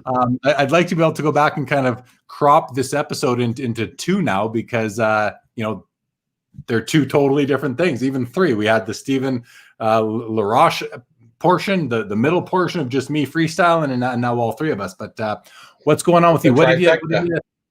How was any sort of takeaways from when Stephen was on with us earlier? No, I really liked that book. I did have that question. I wasn't referring to Phil Esposito's rookie card. It was more about a Phil Esposito 71 card that was pictured in the book. I thought, I still think it is. I was trying to look for the book in the meantime. So I didn't mean to handcuff him on that, I guess, on the 65 on his rookie, but it wasn't about the rookie card. That's in there. Okay. And I think I just wanted to rectify that because I didn't want to make him sideways, though. I appreciate it. I think the book is I'm just flipping through, and it's mostly rookie cards. I mean, except for a few like the 33 Gaudy Babe Ruths and stuff like that. There was the Gordie Howe 54 was there as well, wasn't it? Like towards the back? The Gordie Howe 54. So basically, here's card number 10, the Jackie Robinson. And then there's a section here. It just says Stephen Laroche's top 10 cards. Okay, gotcha. And so that's where I saw it because I saw it when you were flipping. Yeah, the Gordie Howe is there. It's not really part of the top 100, but some of the cards are going to take two spots. There's the winning goal that Bobby and I talked about on Saturday. There's the Gretzky rookie. He has the Dave Hunter rookie in there because look at this. The card I just mentioned. There's the Phil Roberto from 1973. Oh, okay. Gotcha. He's the one, right? That's all right. They never let that through today. And I think on the other side you have a Shoeless Joe Jackson Cracker Jack, don't you? On the other side of the page that you had there. Yeah. Yeah. Is that Shoeless Joe Jackson? It is. Beautiful. Yes, it is. Nice. That's the most beautiful. What does it tell you that I can almost eyeball ever it from a issued quick at reference, from a quick flash of your page? Sorry, I couldn't hear you guys there, but there. What does it tell you that I can ID it from a quick flash of the page? Where I can't it actually says 1993 Cracker Jack reprints. Shoeless they did the reprint. Okay. So not the actual, but those were John Waldman's favorite cards. Now that's cheating. What's the point? Do the original. Come on. I'm sure he has a reason for it. The red background is very unique too from that time period. It's amazing. Really tough to find that card in its original form. So I believe it. Sometimes a reprint will have to do, right? They also come on ridiculously thin paper stock. If you've ever held one in your hand, they are absurdly thin paper stock. Like it's absurd. I'm surprised any of them survived, given how weak that paper stock is. Yeah, I've never touched one. Well, the paper was different back then, so I think it had a little bit more, not just paper stock. I know through the years the paper stock changed what was in it. And I think that time period, it was very strong. I think the bill notes are kind of the same as well back then. Bill notes are different than later on. I don't know if there's a little bit of cloth or whatever was in it. I don't know. Just the mix, the mixture was different. So yeah, cool. So I might have stood up better. So Greg, if you're out there, Greg Cohen, is this what you meant by having a panel? Because we can do it later. We can also do it like this, where we're much skinnier. But we'll go back to the other way, Bobby, so we can see everybody. Oh, okay. No. Here we go. Right. I think this way tends to be a little cleaner for a group of people. There we go. I'm gonna stop. Otherwise, everybody has to center themselves right in the middle of the shot. You can't lean at all. Come on, man. So it'd be perfect to have 4 people on. Really, I guess. Quad it out. Then it'd be a quad. Well, there you go. Exactly. Yeah, and I watched a show last night where there were 4 guys. So Bobby, you were off to the side, and it actually flowed really well. And what was nice is that these guys were very courteous to each other and making sure that there was no speaking on top of each other, which can really be tough in this environment when you might start talking, you don't realize someone else is doing that, and then you can't, we cancel each other out. So always good to be aware. And these guys did a great job last night. It was a pretty interesting show, actually. What else do we have here in terms of comments? Orv says, love the 0506 Cup Base 2. Have the Alfie Gold jersey, 11 of 12 in my Senators PC. Of course you do, Jay. Of course you do. I just picked up the Mario Lemieux, actually, out of Gold 0506 base card. Brian says, Carlos, you're sick. Naming cards in microsecond flashes. Get a life. Just kidding. Dude, how can I possibly get a life if I'm doing this? Like, I can't do both. I can't do this and get a life at the same time. No. I'm only one man. Come on. Chris, if I got my questions answered, I missed it, had to give the kids a bath. Any guesses on why 90s inserts are vastly more popular in sports other than hockey? Well, what I know is that 90s inserts in hockey are very popular too among those that are, really privy to them. But I don't know the answer to that. I think it just has to do with the size of the hobby itself, the size of the hockey market, or the size of the collector base versus the size of the basketball base. I think that's a lot of it, but I think you're also, and you've hit on this because you basically played into this as well, because some of the like the Noise Boys and things that you've been picking up, some of those 2013 retros were basketball card designs that got carried over that didn't exist in hockey originally. So I think the design is a big piece of it, because I'm a huge fan of 97, 98, and I love some of the stuff that Pinnacle came out with. Personally, that was my favorite version of Black Diamond. That was my favorite version of Zenith. Like, there was a lot to it, but that's a personal preference thing. And if you don't happen to like those designs, then you're looking at it like you can do select certified. Some of that was spectacular. Totally Certified was a great set, that kind of thing. But if that doesn't fall into your aesthetic, you start running out of cards real quick. The Z Team cards were cool, but there's less options in terms of those really cool looking cards compared to like basketball and some of the other sports. I agree with the design reason for sure, because their basketball did have cards that were, I think, even looking back, that were nicer than a lot of the 90s hockey cards. But Chris makes this comment here. He says, wonder if it has to do with collector longevity in other sports versus hockey. But I don't think that's it, Chris, because hockey collectors, I mean, we're pretty passionate. We're a lot of lifers too. There's a guy that lives in Ontario who hoarded 90s inserts to an extent that you wouldn't even believe it. But I've seen it.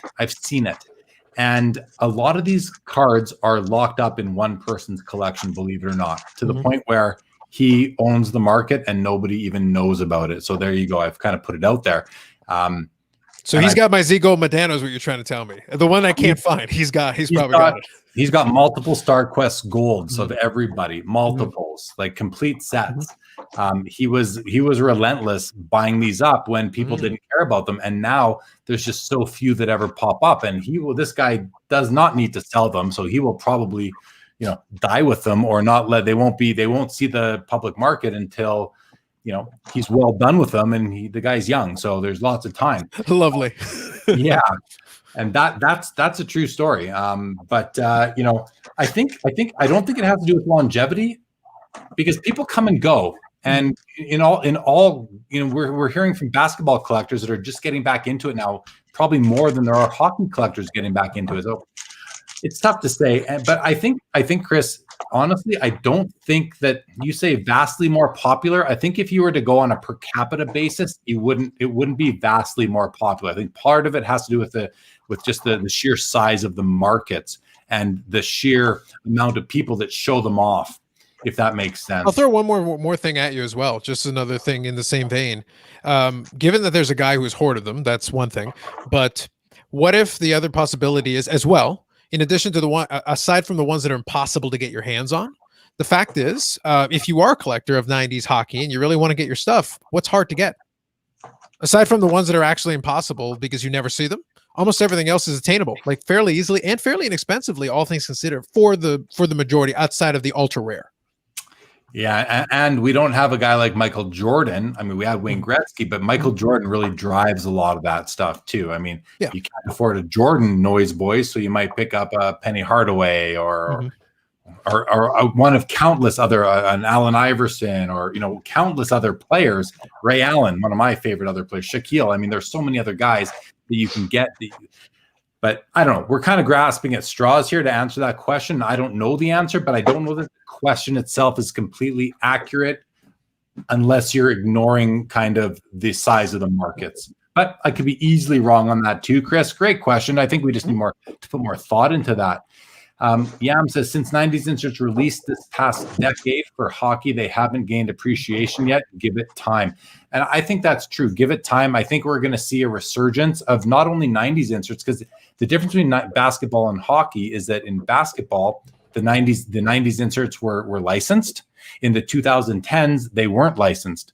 Whereas hockey, you didn't get the array and assortment of different inserts that you did in basketball. And then when they brought them back in Fleer Retro product and other Fleer products in the 2010s, we're getting these older themed inserts, and they're just as beautiful, but they're still licensed, and you're getting all those great players, being the Wayne Gretzky, the Mario Lemieux, the Sidney Crosby. You're getting all these guys. So I'm a big believer in the inserts of the 2010s, the decade that just passed, and why I love them. I think they look awesome, and I think they're undervalued. So I'm stocking up on these things before they're out of my reach, and I can't stock up on them anymore in kind of a bulk sort of in bulk quantity.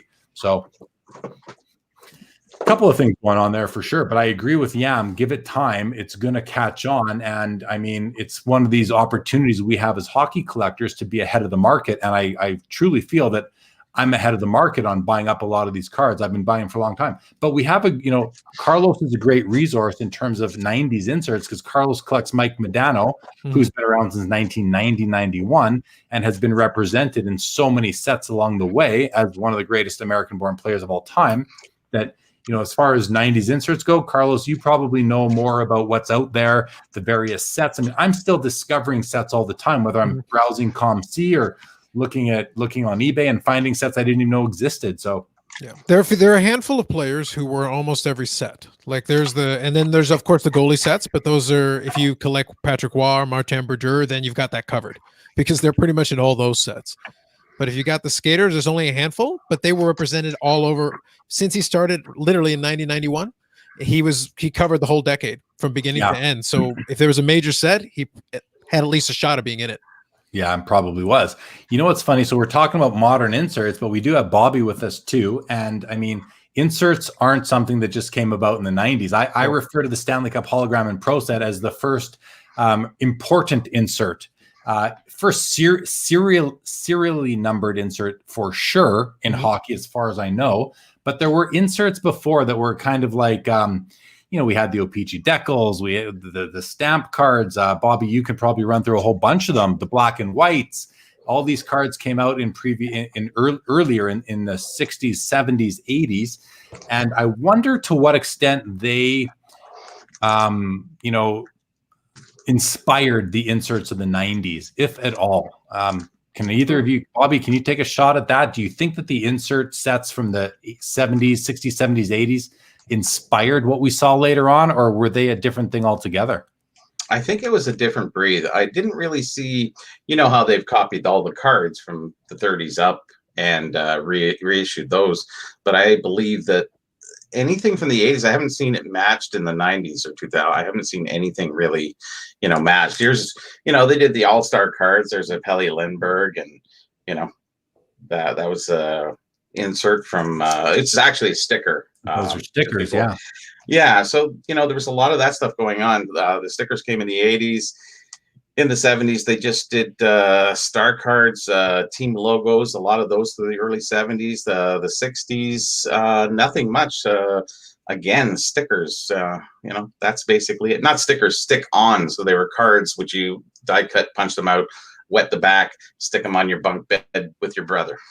Right, and then there were those punch out key cards. They looked like a key or ring. They were rings that you could make, that you could punch out of a card and wrap them up and make a ring out of them. And the cool thing is that Upper Deck has, in recent years, kind of revived a lot of those different inserts from the 60s, 70s, and made them into really hard to find cards in their modern day O-Pee-Chee sets, almost as what do we call them again? Easter eggs.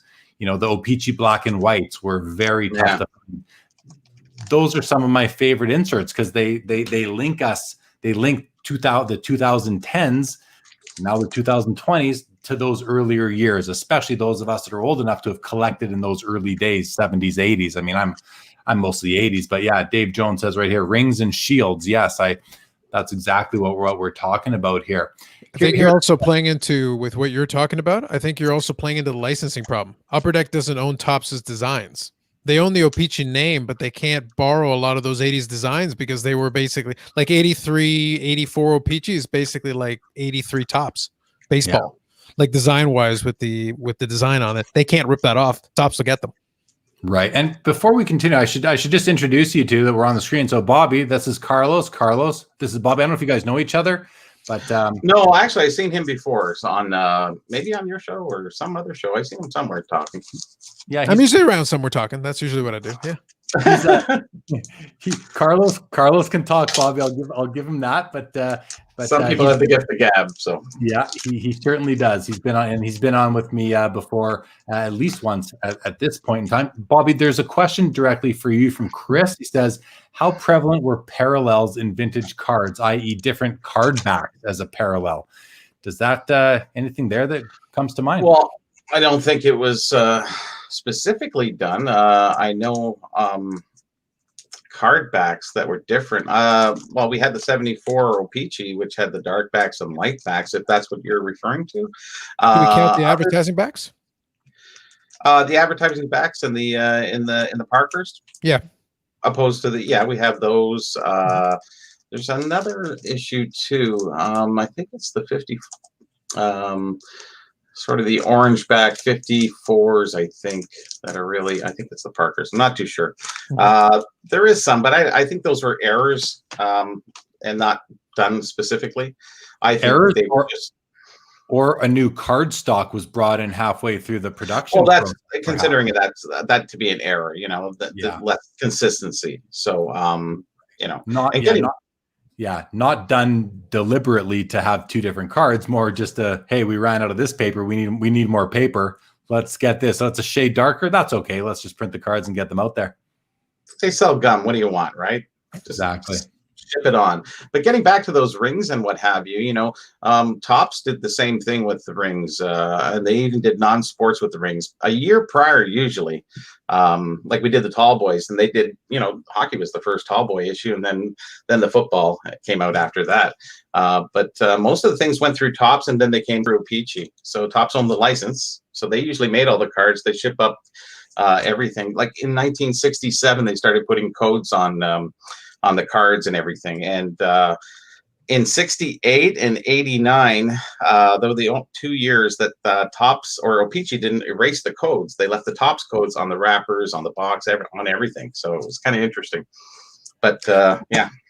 So Bobby, maybe you can help me out here, because if you look at the Bobby Orr rookie card from 1966, it's a Topps card, but I believe it was printed in Canada, which would make me think I think it says printed in Canada on the back. I'd have to, I can grab one and look at it to be certain. All Canada. All Canada. So they're all Canada, even though, so when did O-Pee-Chee, I know O-Pee-Chee came out in the 68 set. Why the change in 68 to go from all Topps to Topps and O-Pee-Chee if they were all being printed in Canada before? Just the licensing agreement. O-Pee-Chee printed all the cards. They've been printing cards from the 20s. And when they made the agreement with Topps, that they only printed the cards for hockey for Canada. And that started, like I told you, the story when I was on that in 1954, I talked to the gentleman who drove down to the train station to pick up the 54 Topps cards. I think those were an American card-based card, but only distributed in Canada. I don't think they had the USA market at that time, although people have said different things, but the lion's share of the cards are found in Canada. And we know from the display boxes, because they say printed in Canada, from at least 58 on, and Topps missed 2 years there, and Parker's missed one, the missing link, obviously. And then we had Topps missed 2 years there. I think it was licensing issues, because they were battling with Parker's for Detroit Red Wings and what they were doing. But all the cards and wrappers and everything was made in Canada from 1950. Although they're called Topps on the outside, they're O-Pee-Chee made. They're O-Pee-Chee? All O-Pee-Chee, right up. That's what's so cool. I managed it. So here's the card we're talking about. Here's a Bobby Orr rookie, a beautiful 2.5, if I might say so myself. That's a good looker for a 2.5. It's an amazing 2.5. And right there, you can see at the bottom in that fine print, it says printed. That says printed in Canada along the bottom there. It's not getting too clear here, but there you go. Yeah, it's fine. So 1961, all the cards said printed in Canada from that time up.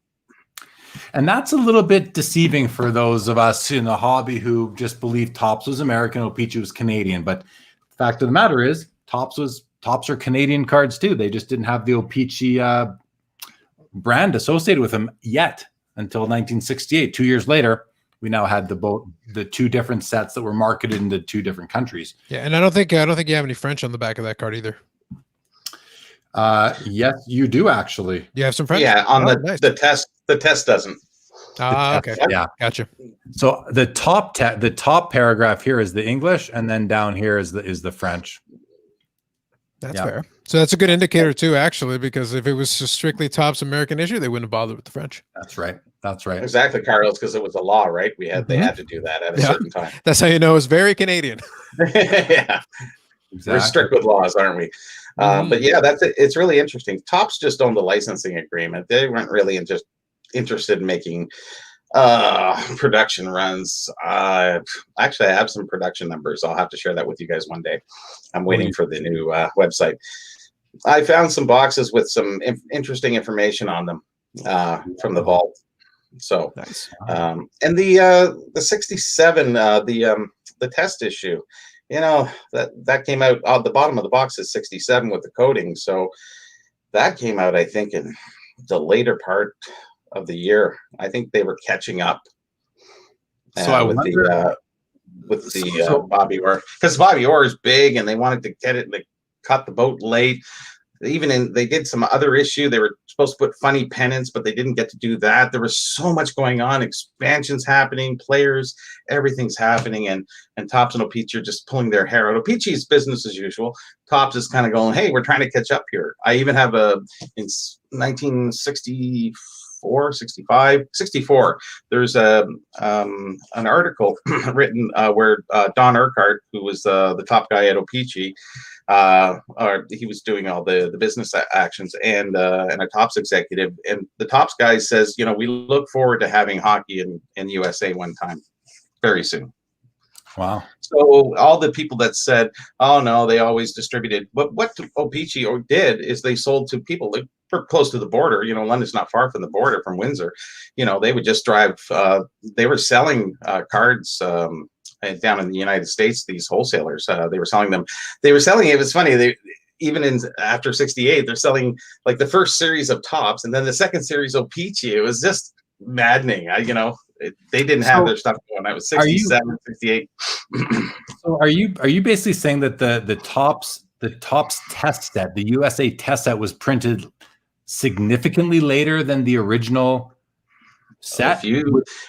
I think actually, you know who did a great article was Keith Oberman. He did a wonderful article on the 66, and it concurred with the information that I had, that it came out later. Specific players were taken out, the ones that were traded. It's very interesting. I'll try to send that, or maybe you can post it or something like that. But it's a great, interesting article, and I think they were really late coming to bat with that one. So I wonder if it should still be considered a rookie card then, if it came out much later. I mean, obviously it looks the exact same. It's known. We're not going to change that one, are we? We can change things in the hobby like that. You know, it is what it is. It's the Topps test. You know, it's a very very different set. Actually, that's the only year that Topps had a cello wrapper. Oh, interesting. It was a red cello wrapper. That's why none of them survived. As soon as you open a cello, it's torn in 4 places, right? Mm-hmm. The survival rate is almost impossible. And one survived. A friend of mine, he sent me a scan, and his brother took it and sold it, and it's never been seen again. So at least I got a nice scan for the book. For sure, so sure. Well, guys, I mean, I know it feels like we're just getting started, but I've been going for 2 hours here. So I'm about ready to pack it in, I got to tell you. But I'm open. I can see the disappointment in your eyes there, Carlos. You're like, oh, I'm just getting warmed up here. Well, I'm always getting warmed up, number one. And number two, no, I'm good. Listen, it wasn't part of the plan. I just plugged it in and we went, and Bobby came on. So it's like, you got to your 2 hours one way or another. I did. We got it there. I almost did. And I was this close to hitting end broadcast and going to bed, but we'll try and get Stephen Laroche rescheduled. That That'll was be a good one. disappointing. That was disappointing because I know a lot of people were looking forward to hearing from him. I know he was looking forward to it. So that's really disappointing, but we will try and get him back on. And just having you both on with me right now is certainly gets the mind working. So, we'll see what else we can do, and maybe, do as Greg was mentioning, do some sort of panel show. Be happy to get you guys back on again. I know I've talked to both of you about that already, so it's definitely something that we can look into and talk about and schedule another one of these. So I thank you both for jumping on with me at last minute, and sorry for even sort of ending it short. We're gonna call it a night, and so again, thank you guys for jumping on. Thank you to everybody for watching. I do greatly appreciate it. Absolute. Hey, I'm glad this. Thanks, guys. Ooh, hold on, Bobby. Keep that there. I love that. This was fun. Thanks. That's a very early. That's a very early Thrills gum wrapper. That is so neat, man. Well, it's actually a box, but I mean, it's just the. So that's probably 30s, 40s. Somewhere in there. Do you have a double? No. I was wondering if you were going to offer for it. Well, you seen the jersey the other day, so I figured I'd throw him the Thrills. I love it. The O-Pee-Chee Thrills jersey. Bobby, I want to buy that from you too. We'll talk. Maybe one day when you're willing to let these things go. Sure. Okay, guy. Rich, thank you for tuning in. Great to see you. Dave Jones, thank you so much. Not as planned, but it worked out in the end. So, but I really have all you guys to thank, Carlos and Bobby as well. Good stuff, guys. I genuinely mean it. Thank you so much. Jay, thank you for tuning in. Gum that tastes like soap. Yeah, Bobby called it the perfume gum the other night. Yeah, it's horrible stuff. Why it survived that long is beyond me. I know. I'm one of those freaks that actually don't mind it. And when I even liked it as a kid. I know it's soap gum, but I'd buy a whole pack, dump the whole thing in my mouth, chew it, and spit it out just to get that explains so much. I know. I'm sure. It explains pretty much everything.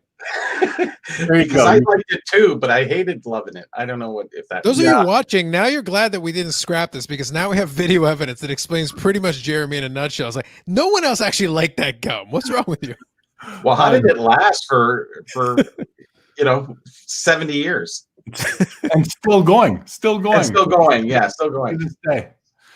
All right, guys. Thanks again. Thanks everybody for watching, for sticking with us through the technical issues early on. Thanks to Steve. Too bad it didn't work. We'll get him back. That's it. Good night, everybody. Thank you so much. Ciao. It's just spinning. Soap. Spinning. Thank you to you.